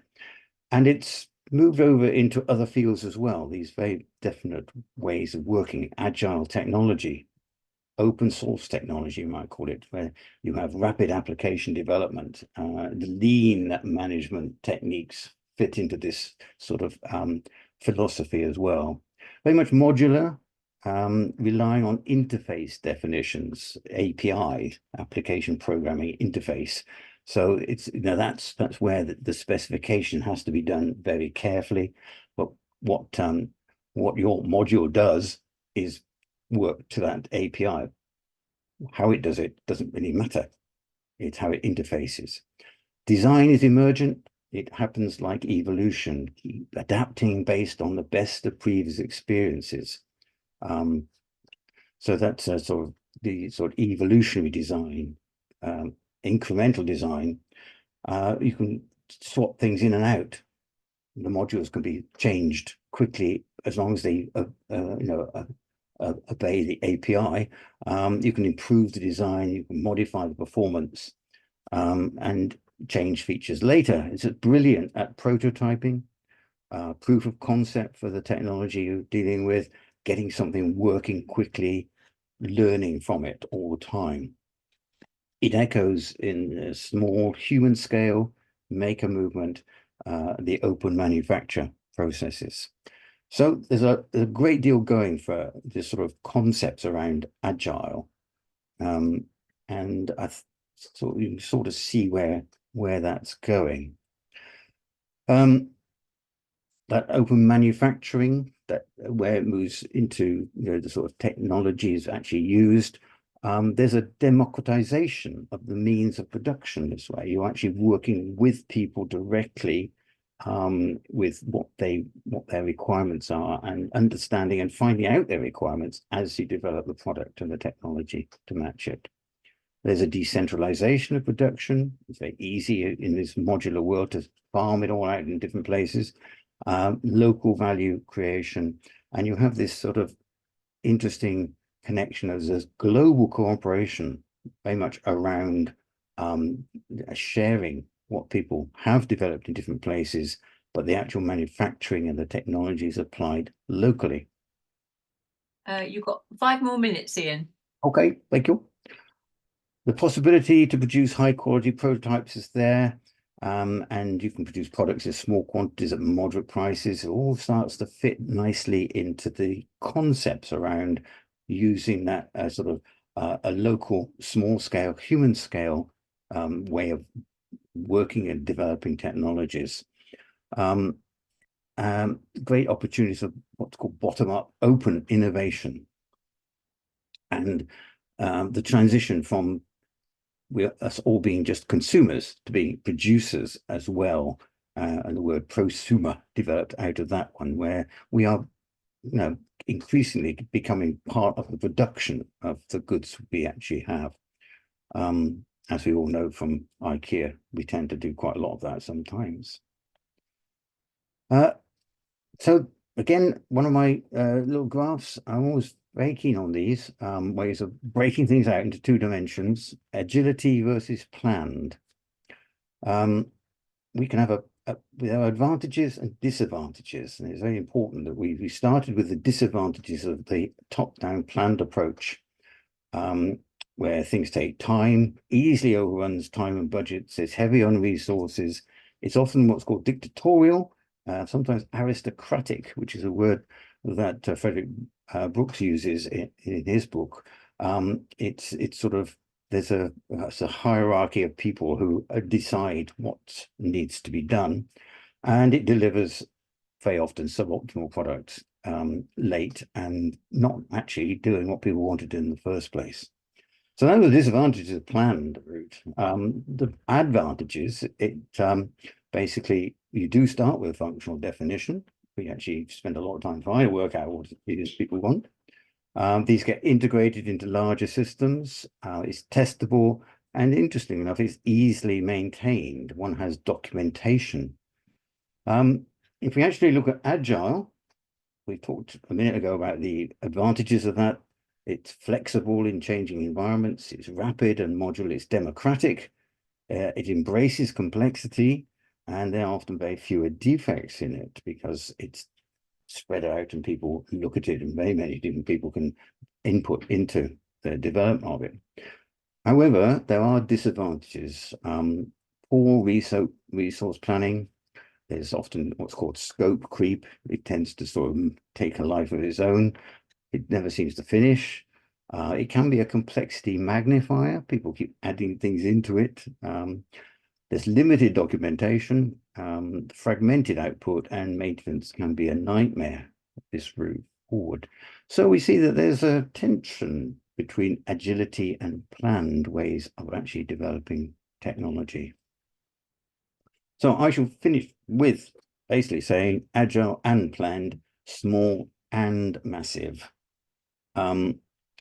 I think we need to answer the question of whether a shift towards smaller and agile is required for the uncertain future we face and therefore is it appropriate scale that we need. And I think it is working with the best of both ways, weaving a course to a gentle, just technology that honors us is what we're after, and finding that route which works with the fact that we are in massive systems, and we have to maintain them. We have to preserve our societies as much as we can. I'm not saying they're not going to change, but we can't let them fail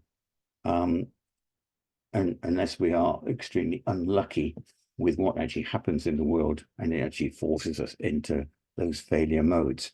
But I see agile as being a really important part of the equation. There are questions around how much of it we need and how fast we need it as well. So I think that's me. Apart from Jen, you did ask about transitions to sustainability with agile technologies. Well, this is the old famous picture again, where we are now and where we want to be 50 years from now. New technologies, innovation with agile development comes in, new systems will arise and take their place in the future system. Stuff that we've got today will drop out, become redundant. We might repurpose some of it, but we've got to recognize that those processes of removing things do need care and justice.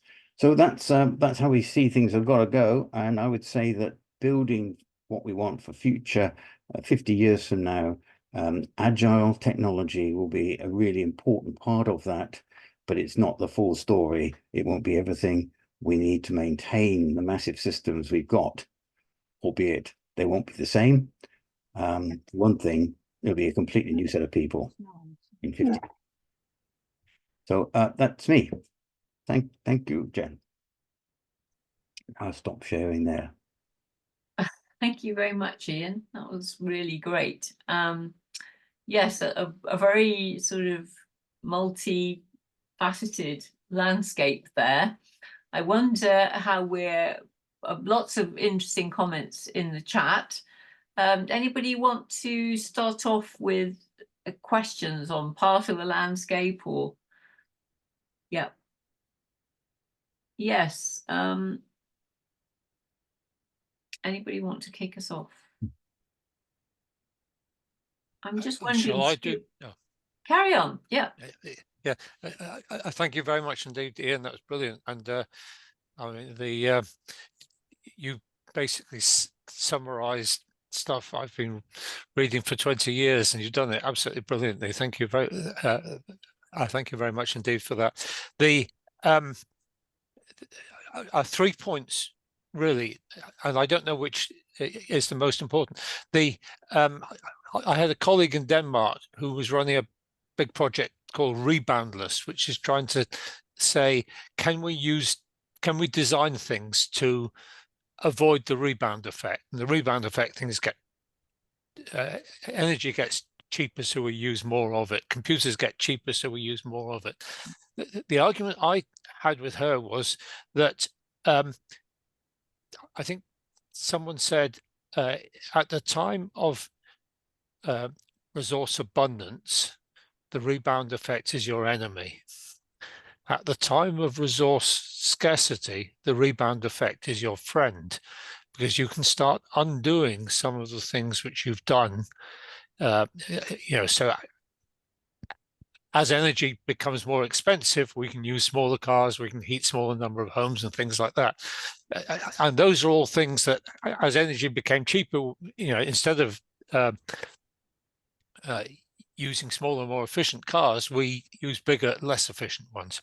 So I think the rebound effect is very important. The other issue is waste, and I was observing with computing, enormous amount of what we do is frivolous, wasteful, or even criminal, with energy, with materials and things like that. And perhaps we can try to avoid some of that, though I don't know how.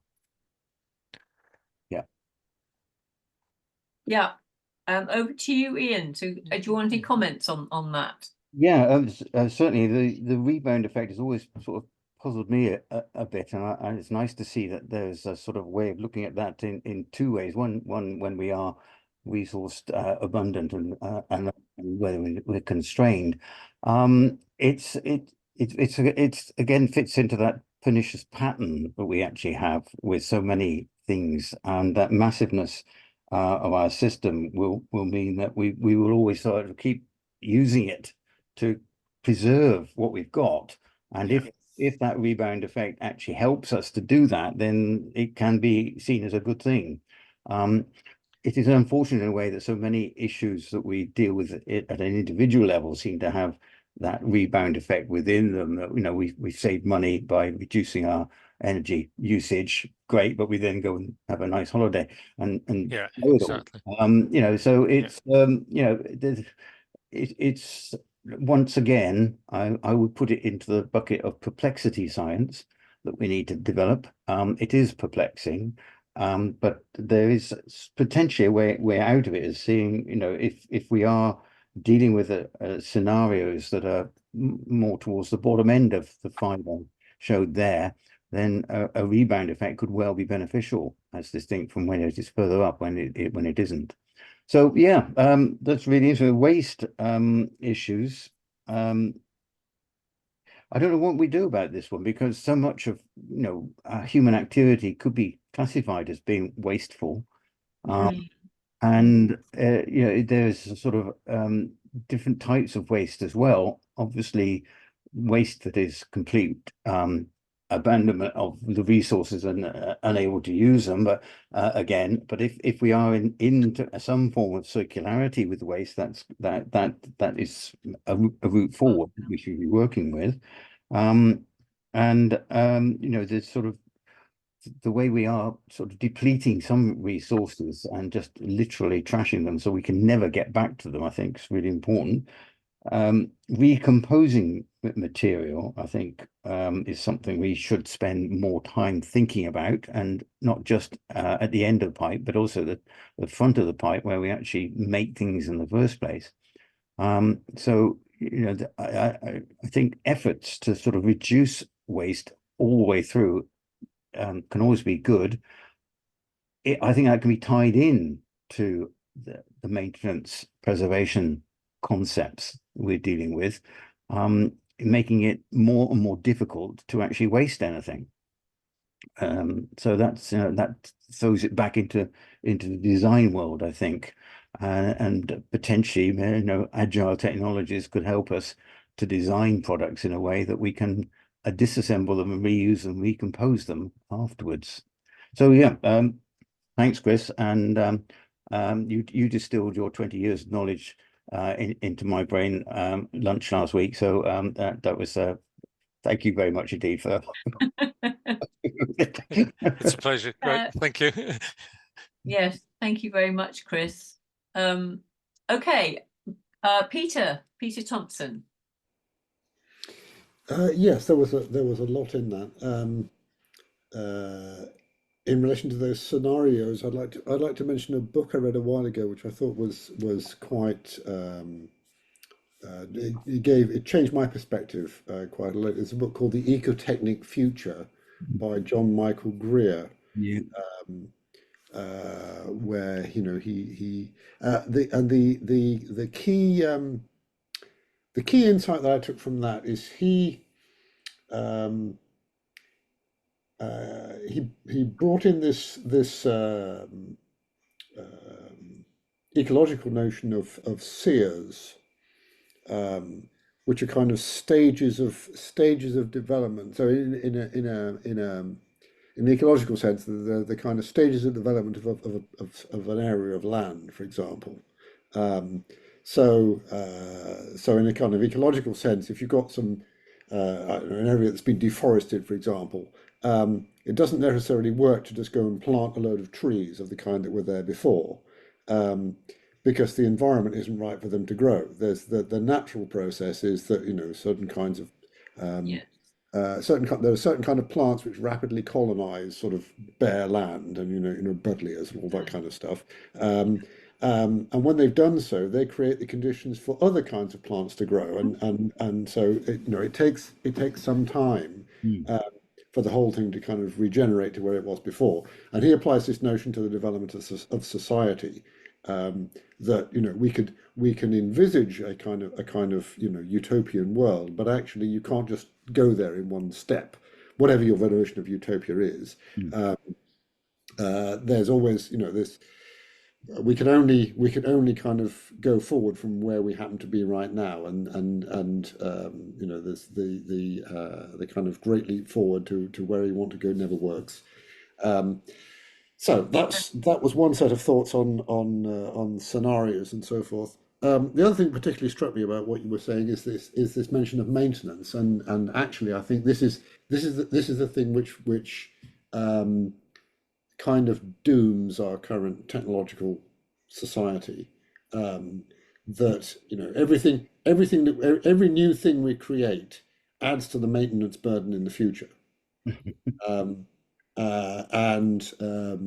Unfortunately, doing things in an agile way doesn't help, because what agile always builds is a working prototype, and basically people usually stop when they get to the working prototype and they sell it, and then maybe they sort of tweak it and improve it a bit, but nobody ever goes back to say, okay, now we know what the thing is we should build, let's build it properly. They never do that. Let's build it in such a way that it can be maintained. Doesn't happen.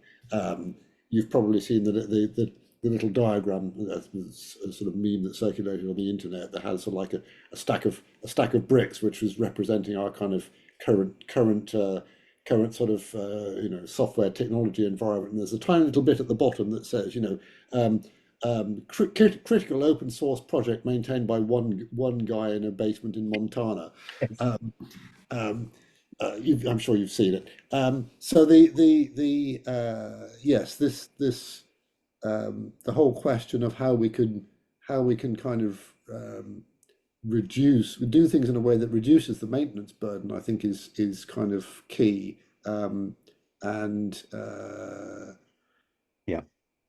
Yeah. Okay. All right. I'll probably shut up there. I think I've said enough for the time being. But, yeah. You're saying very, very important things there. Very much about that sort of house of cards development we've got.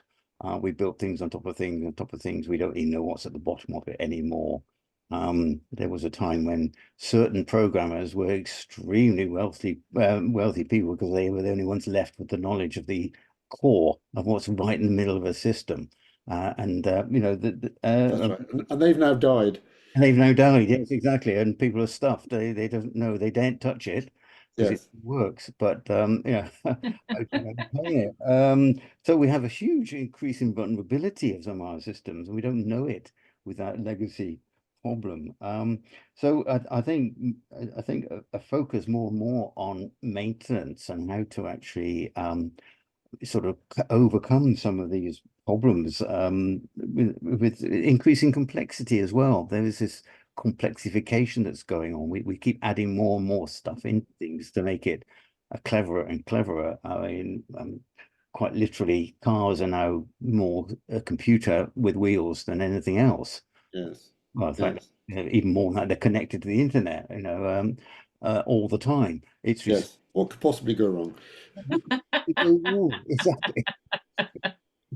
So, yeah, very interesting points that I think we ought to focus more and more on just you know, the Red Queen Evade. Keep running, keep it going as much as we possibly can. Yeah.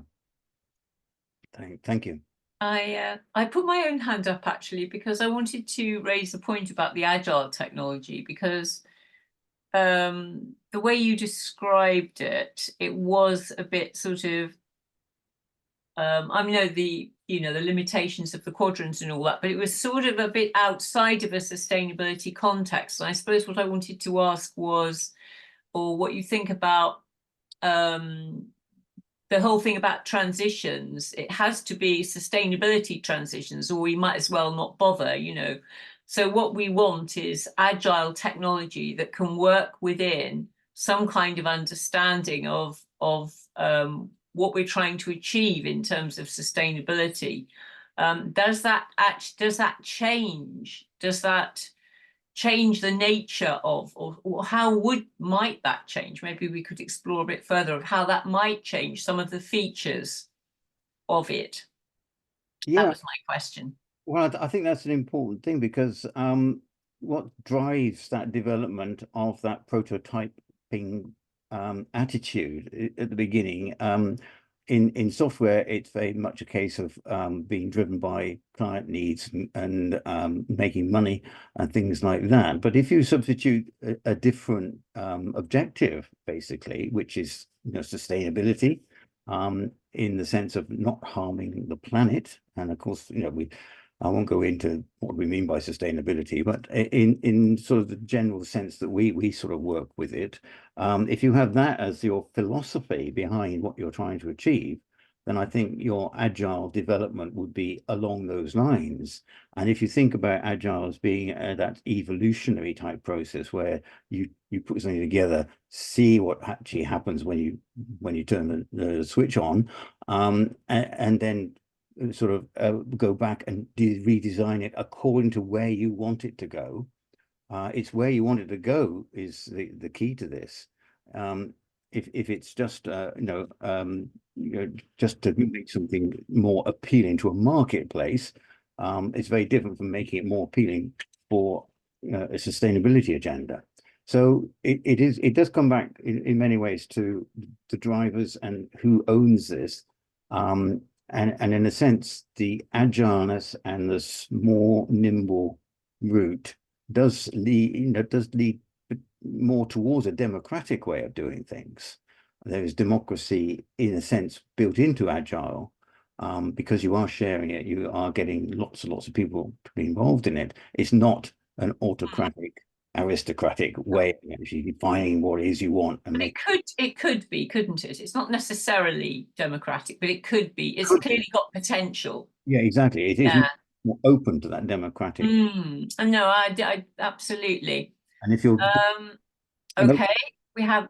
Sorry, do you want to carry on for a bit more, Ian? No, just to say that sort of the open source movement is very much around lots of people contributing their thoughts into it, and people picking up on what they think is the best route forward for these things. And if we had that sustainability idea being built into these things to start with, and that would be brilliant. Yeah. Okay, Richard. Yes, thanks, Ian. That was fantastic as ever. Went right up with your normal high standards. When Peter Thompson was speaking, somehow or other it triggered in my head the idea of quality in terms of and quality and maintenance. And I was reminded of Zen and the Art of Motorcycle Maintenance, where you've got something there to do with mindfulness in things, which is of course quite a Buddhist type thing, isn't it? So in all of the worlds of complexity, somehow saying it's really important to understand where your gumption traps are, where your common cause failure points are, that you aren't building on foundations of sand, that all your tools are actually nice and shiny and ready at hand because you understand the system you're talking about. What do you think about that sort of perspective on things?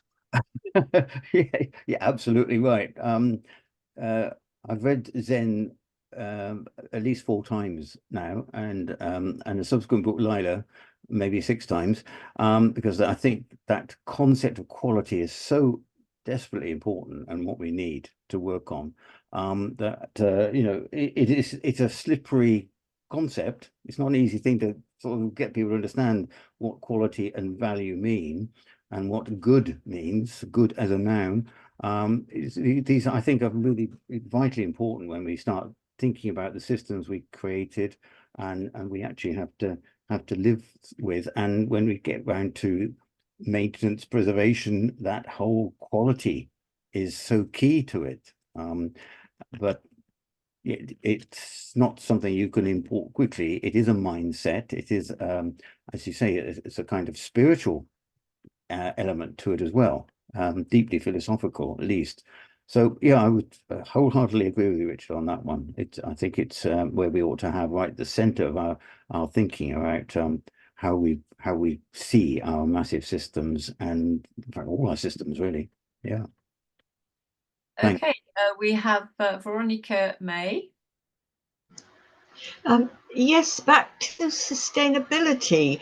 I do think we need to be very, very clear and define exactly what we mean by sustainability. This word has been chucked around by lots of people, and they come up with all sorts of things about it, which actually get them off the hook by saying, "Oh yes, this is sustainable." Sustainable means it can go on and on and on as it is. It's not going to collapse. It's not going to do sustain. That's you sustain a musical note. It continues, and it's the continuity that most of our systems just don't have. They're just not capable of it. Okay, so Ian, perhaps you can round up on that one, and then I'm going to ask you to make Felix host as he wants to share his presentation with us. Right. Okay. Well, I balk a little bit at the idea of a steady state and steadiness and sustained note. I much prefer the concept of an orchestra playing forever, with music going up and down, in and out, changing tones and registers and all kinds of things actually happening, but it carries on by itself. So I'm much more what technically is homeoresis rather than homeostasis. So maintaining the same processes is what I think is really important, which is there again, that word maintenance comes in, maintaining the same note or maintaining the same process. So we need to build on that. So I know exactly what you mean about the difficulties of defining sustainability and what we mean by it. But I prefer a dynamic way of looking at it. But obviously, like so many dynamic processes, they are more vulnerable and susceptible to failure. Anyway, that's my thoughts on that one. Thanks, Veronica. That's lovely. Yeah. Thank you very much, Ian. That was really great and very, as you know, full of different little nuggets of stuff, all of which we could explore individually, I thought. Okay, so could you please make Felix the host? That's great. So now we're going to welcome Felix Garnier, who came and had a sort of residency with us last year. And he's going to just give us some reflections on smallness. So lovely to see you again, Felix. Over to you. Hey, nice to see you all. I'm very happy to join you this afternoon. I hope you can see me and see my screen and hear me all right. Yeah. Okay. So, like I said, I'm very happy to be here with you this afternoon. I haven't been able to join for the whole workshop and seminar, but I was here for Ian's presentation. Thank you, Ian, and that was a really great presentation. Unfortunately, the things I've been asked to tell you about and the time I have to do so mean this presentation will be way shorter. It's only 10 minutes, and it's a bit sillier too. It's not as serious, I think, or as heavy, formal, academical as a presentation as Ian's was. So that's it for a general context. So my name is Félix Garnier. I'm doing my PhD in ecological economics in France, in the University of Bordeaux. And I was with the Schumacher Institute for 3 months last year, and they've honored me, offering me the position of fellow within the institute, which I accepted, and I guess that's why I'm here today. So I'm going to use those 10 minutes to bring about some thoughts I had on the concept of smallness and what smallness means to me and what I think it could be used to mean for other people and in other contexts and in other systems. Let's go. So this is pretty much what we're going to talk about in those 10 minutes. This is going to be short, so we have some time for discussion. I hope we can further things there. But basically, after a short introduction, we'll go through ecological economics and the ideas of empty and full world, which I owe to Herman Daly, the late Herman Daly. Then we will talk about radical ecological democracy and how size and scale and smallness matter for this instance. And finally, I'll gloss over a proposal for a renewed philosophy of limits in the Western world. So, what is smallness about, really? And that's a question I've been asking myself preparing this seminar. What is smallness and what is it all about? Is it only a matter of scale? Is something small only because it's not big? Is something small only because it has no effect on its surrounding environment? Or is something small because, like Ian said, it's agile and it's also frail? Or is smallness a state of mind, knowing your place in the world and not trying to overreach that place and that sense of position you may find within an overall system and within an overall society around you? So this is thinking about this that I've chosen the three following topics that I'm trying to that I will try to sum up quite quickly and as efficiently as I can. This gentleman right here, you may recognize him, is the late Herman Daly, which is not a mentor. I never was fortunate enough to meet him, but certainly a figure of inspiration and someone who's done a great deal for the existence of my academic field, which is ecological economics. And I wanted to focus on his idea of empty world and full world, sorry. So what did Daly mean by that? In an empty world, which has been the world humankind has known for most of its existence, the economy is a subsystem of the society and of the environment. And to basically, the economy is the action and the processes through which we convert energy and labor and resources into goods and services that humans use for their own benefits, whatever these are. And every economic activity generates waste, and part of this waste is reused within the economic cycle to produce more goods or more services. And this is important because on the planet Earth, this is really a closed system where the only input is solar energy, the only output is heat and solar radiation, and occasionally we have some additional matter coming in through through some random asteroid or meteorite falling down on Earth and bringing new matter and new materials. Otherwise, Earth is a pretty closed system. What happens when the economy grows so large in its scale and in its throughput that every and any economic activity has a profoundly detrimental effect to the surrounding environment?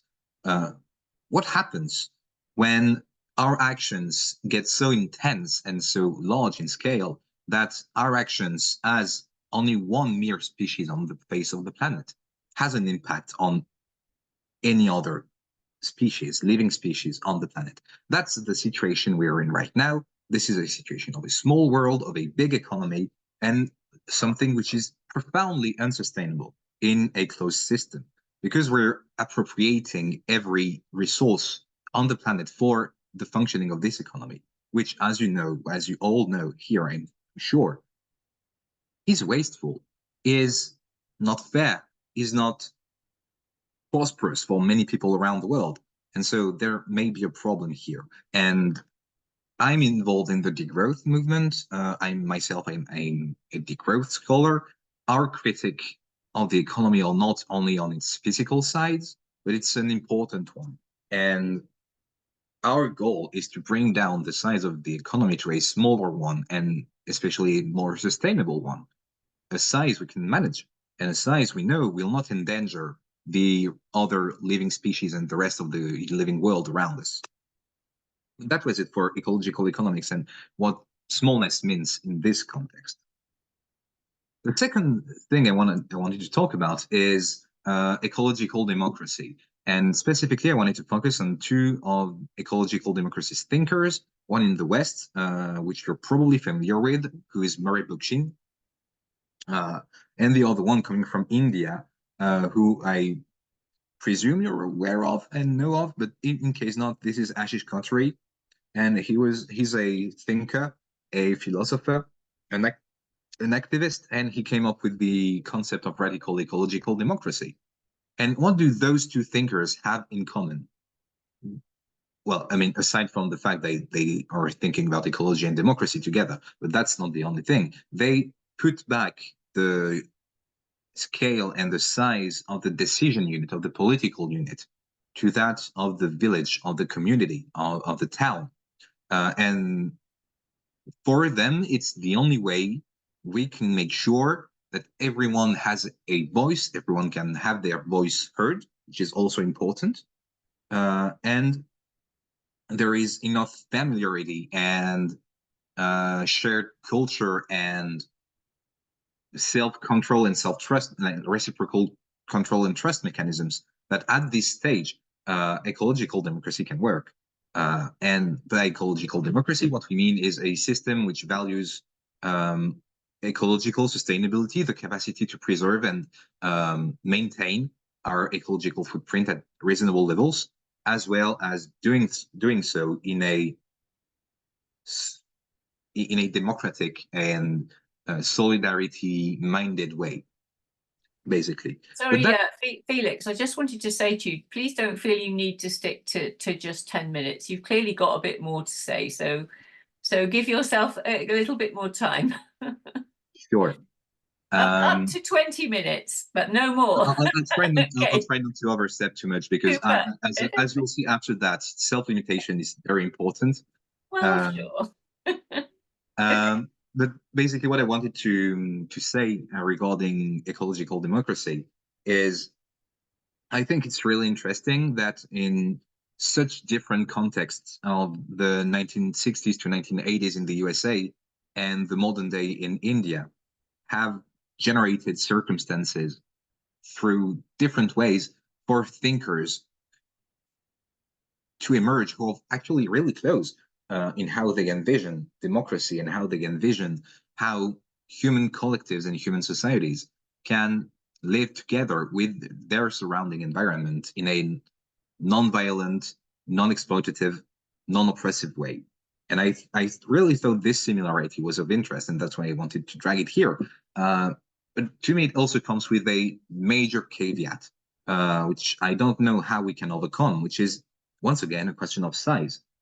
Most urban concentrations today, either in the global north or in the global south, are massive cities and massive urban complexes. Even if we believe in the communal level action, how does that translate to the existing mega infrastructures of contemporary urban life? And we can think, we can say, okay, maybe it works up to 200,000, 300,000 people. Fair. London is 10, 12 million people. So that's a whole lot of communes.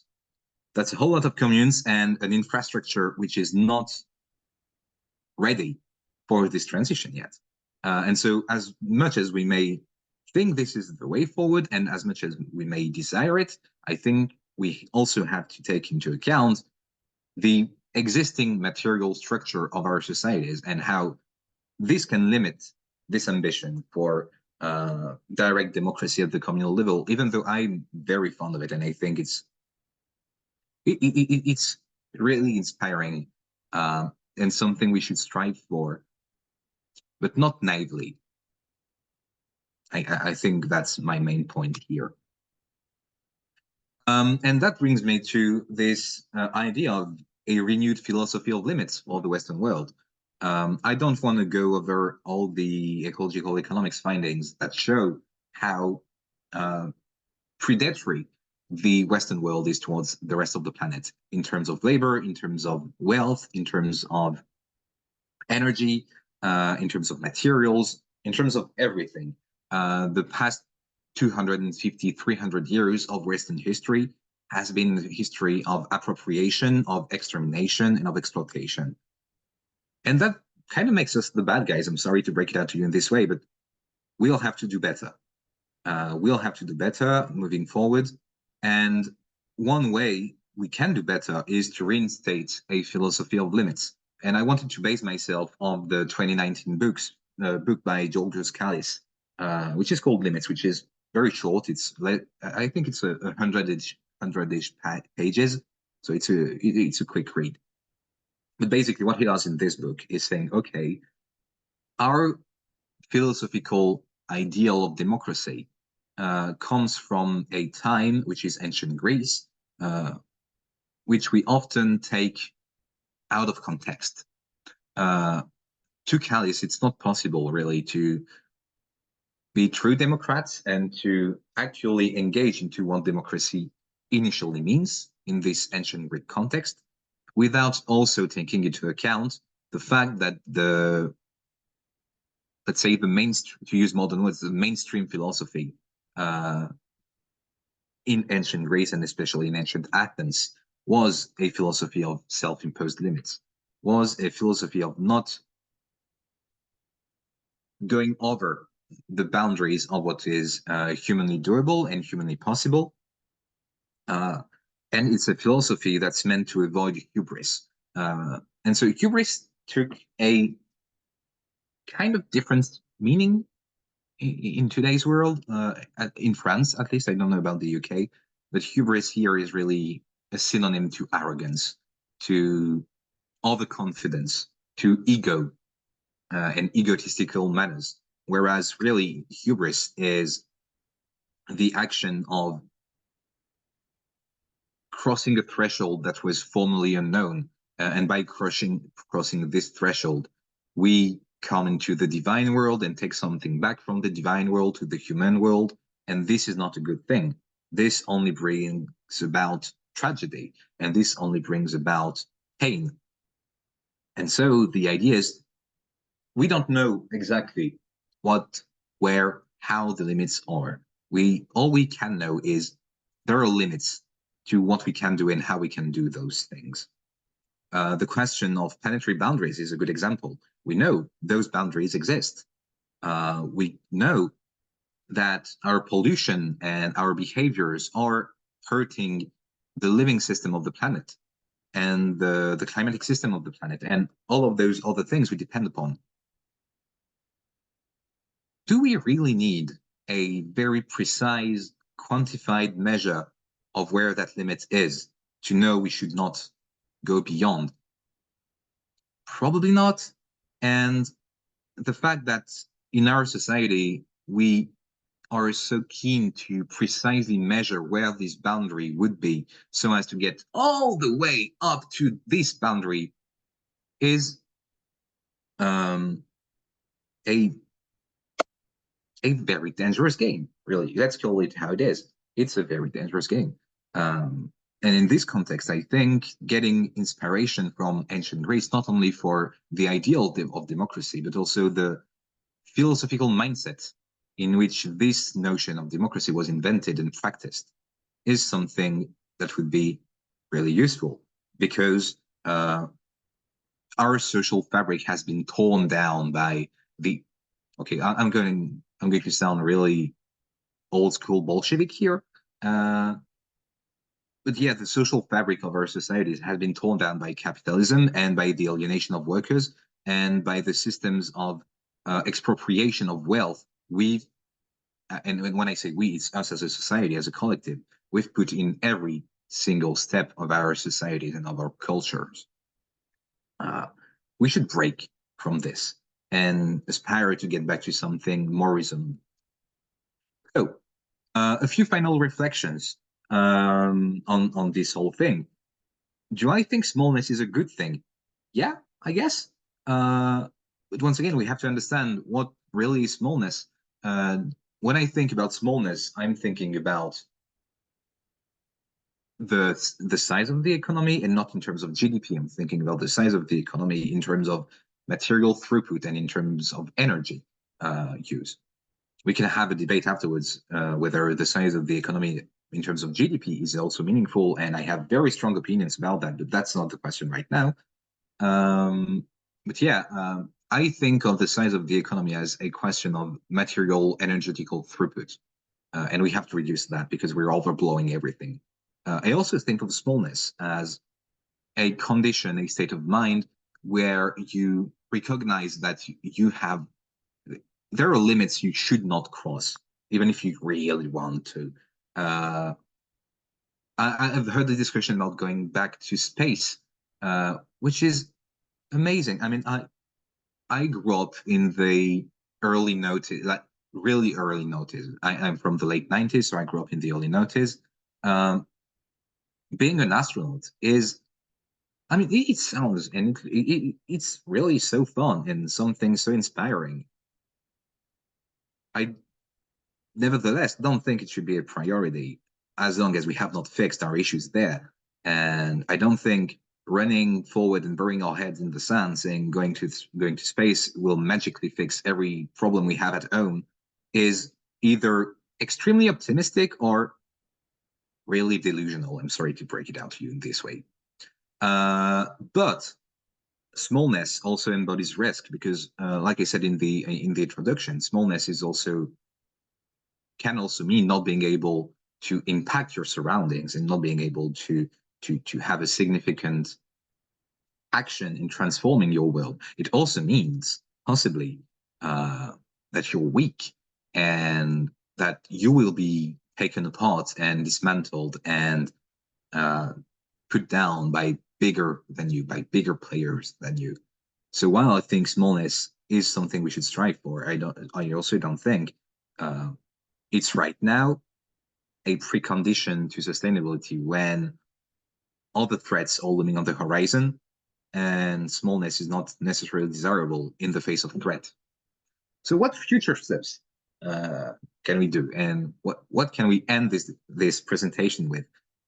First of all, I wanted to ask you what you were going to leave today with, because I haven't been able to be here for the whole workshop, and I'd really love to know what you took from that and what inspired you today.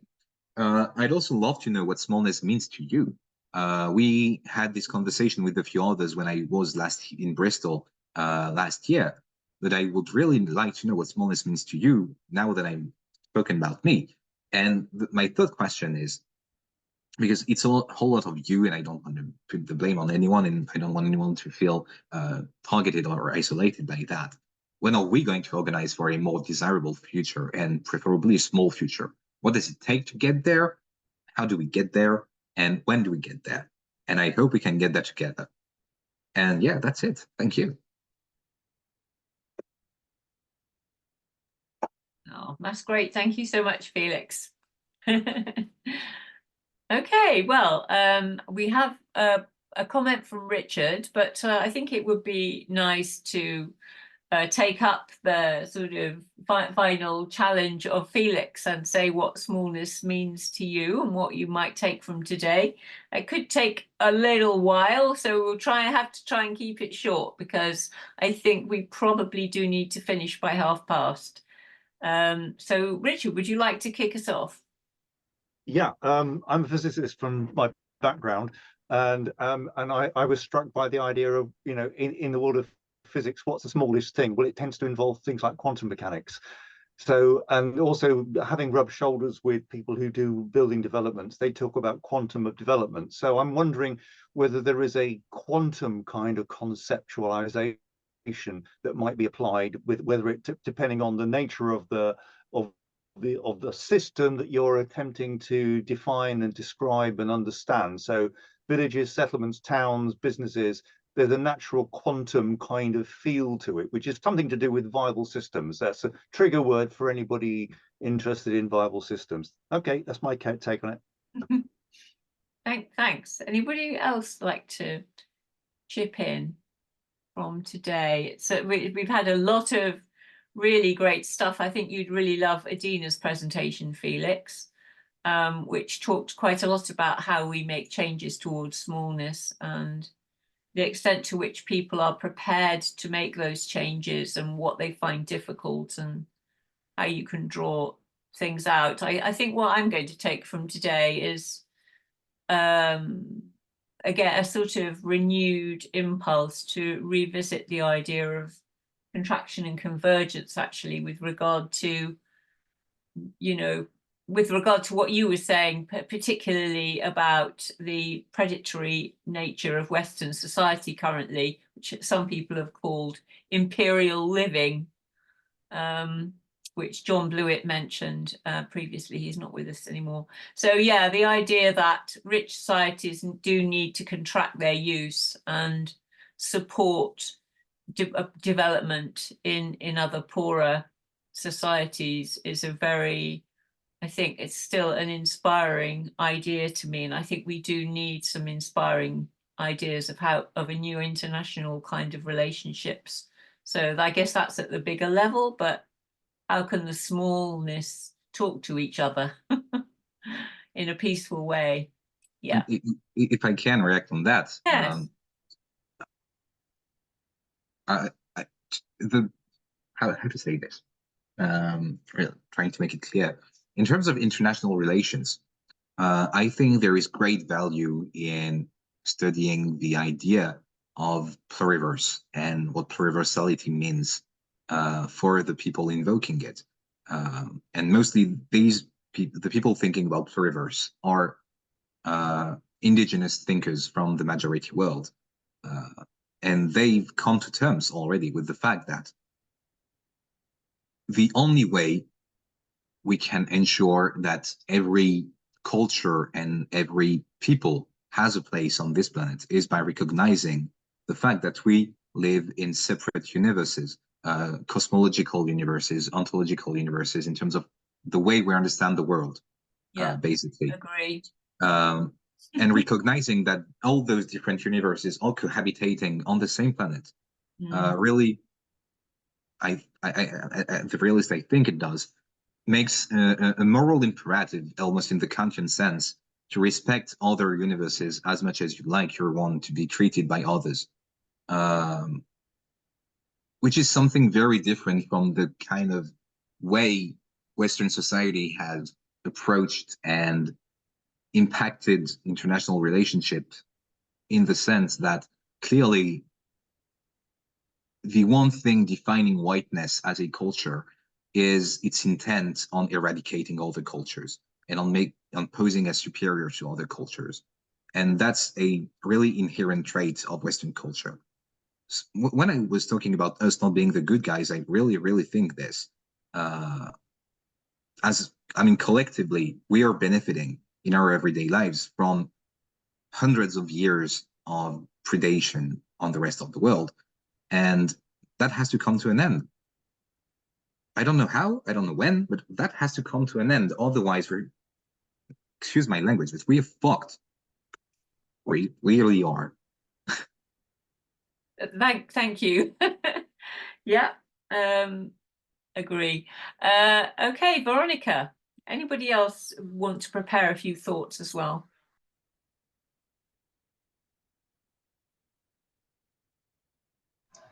Oh, yes. This idea of the size of a community or a village or thing working well, humans seem to have an inbuilt desire for that size. Have you noticed how even in big cities, communities come together and they're all about the same size? And so you get villages within big cities. And I'm not sure if I'm right, but from what I observe, this seems to be growing, and that can only be a good thing. Thank you very much. I think I agree with your observation. Anybody else like to chip in? Would you like to have any further thoughts, Ian or Adina, in the light of other things that have been discussed? A huge amount to think about. I just thought we've been talking about small in very much sort of 3 dimensions, and there's another dimension we sometimes think in, which is time. And I'm reminded of that. Yeah. We didn't mention it earlier, the Scottish play. Life is but a shadow, a poor player that struts and frets his hour upon the stage and then is heard no more. It's a tale full of sound and fury, signifying nothing. So, there's a smallness about our own existence in many ways, and I think that's another aspect that we ought to be aware of. That it's not just small in spatial terms. We aren't here for very long. If we want to make changes actually happen, we've got to get on and do it. We can't talk about it forever. However much we love these workshops, we can't keep talking about it. So those are my thoughts about what smallness means. Yeah. Adina, anything? I've just started wondering about smallness, not meaning that we are restricted in our thinking and our enjoyment and all that, and we should take advantage of that, because many of us start to feel have this feeling of restrictions related to smallness, and somehow we have to counteract that, because a lot of people are not attracted to smallness because of it. So we should spread our enjoyment of these discussions and being, you see, we are small in our homes, but we are connected. Zoom is good, technology is good from some aspects. So this enjoying smallness and trying to be content with smallness and not to be discouraged about it, that's what I'm taking away. And thank you for all your thoughts and inspirations. I think I'll be thinking about this for ages. Okay, any other thoughts from anyone?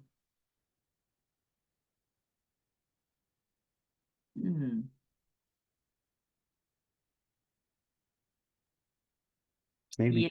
last final thought there from Adina. I mean, I'm thinking of the contrast between going to Glastonbury Festival with all those thousands, huge pop concert, as distinct from having a small get-together in your house with friends and a party. Which would you prefer, really?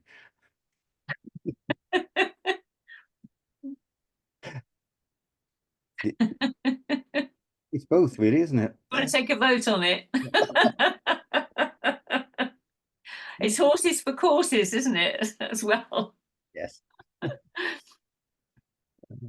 Yeah.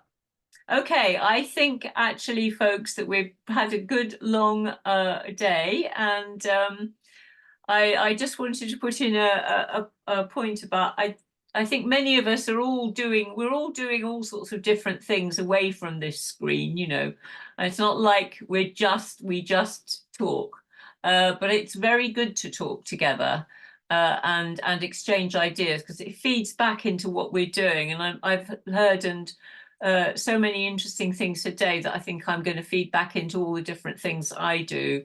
So yeah, that's why I feel these sessions are valuable in themselves, even if we don't make a great plan at this point. So Richard, do you want to say something further? Yeah, Jenna, that was a really, really interesting point. I've just made the point we're small, emergent through our connections. And I think that the issue there is, I wonder how many things are kicked off through this particular set of interactions and conversations we've had today. I think that would be quite interesting to put a little flag on things and say, ooh, that arose because of this conversation. Yeah. So it has consequence. Indeed. Okay, I think I'm going to say farewell and thank you so much everyone for coming along. And the session will be up on YouTube. I don't know quite what happens with regard to the chat, Ian. Is that possible to Yeah, do we'll something? try and post that somewhere, I think, is the answer to that one. I'll see where we can put it up on a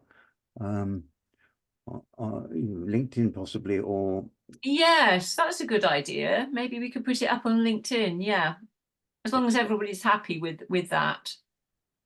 I don't think the chat is sort of under Chatham House rules. I think it's a lot of it's been put there to share, hasn't it? So yeah. edited. Okay, well, thank you so much, Adina, Ian, and Felix for sharing your thoughts and doing the work, you know, to do a presentation and everything. It was really, really good afternoon. Thanks a lot. Hope see you again soon, hopefully. And thank you, Janet, for moderating us so well. Indeed. That was great. Thank you too. Thank you, Janet. Bye. Bye. Bye, Bye-bye. everyone. Bye. Take care.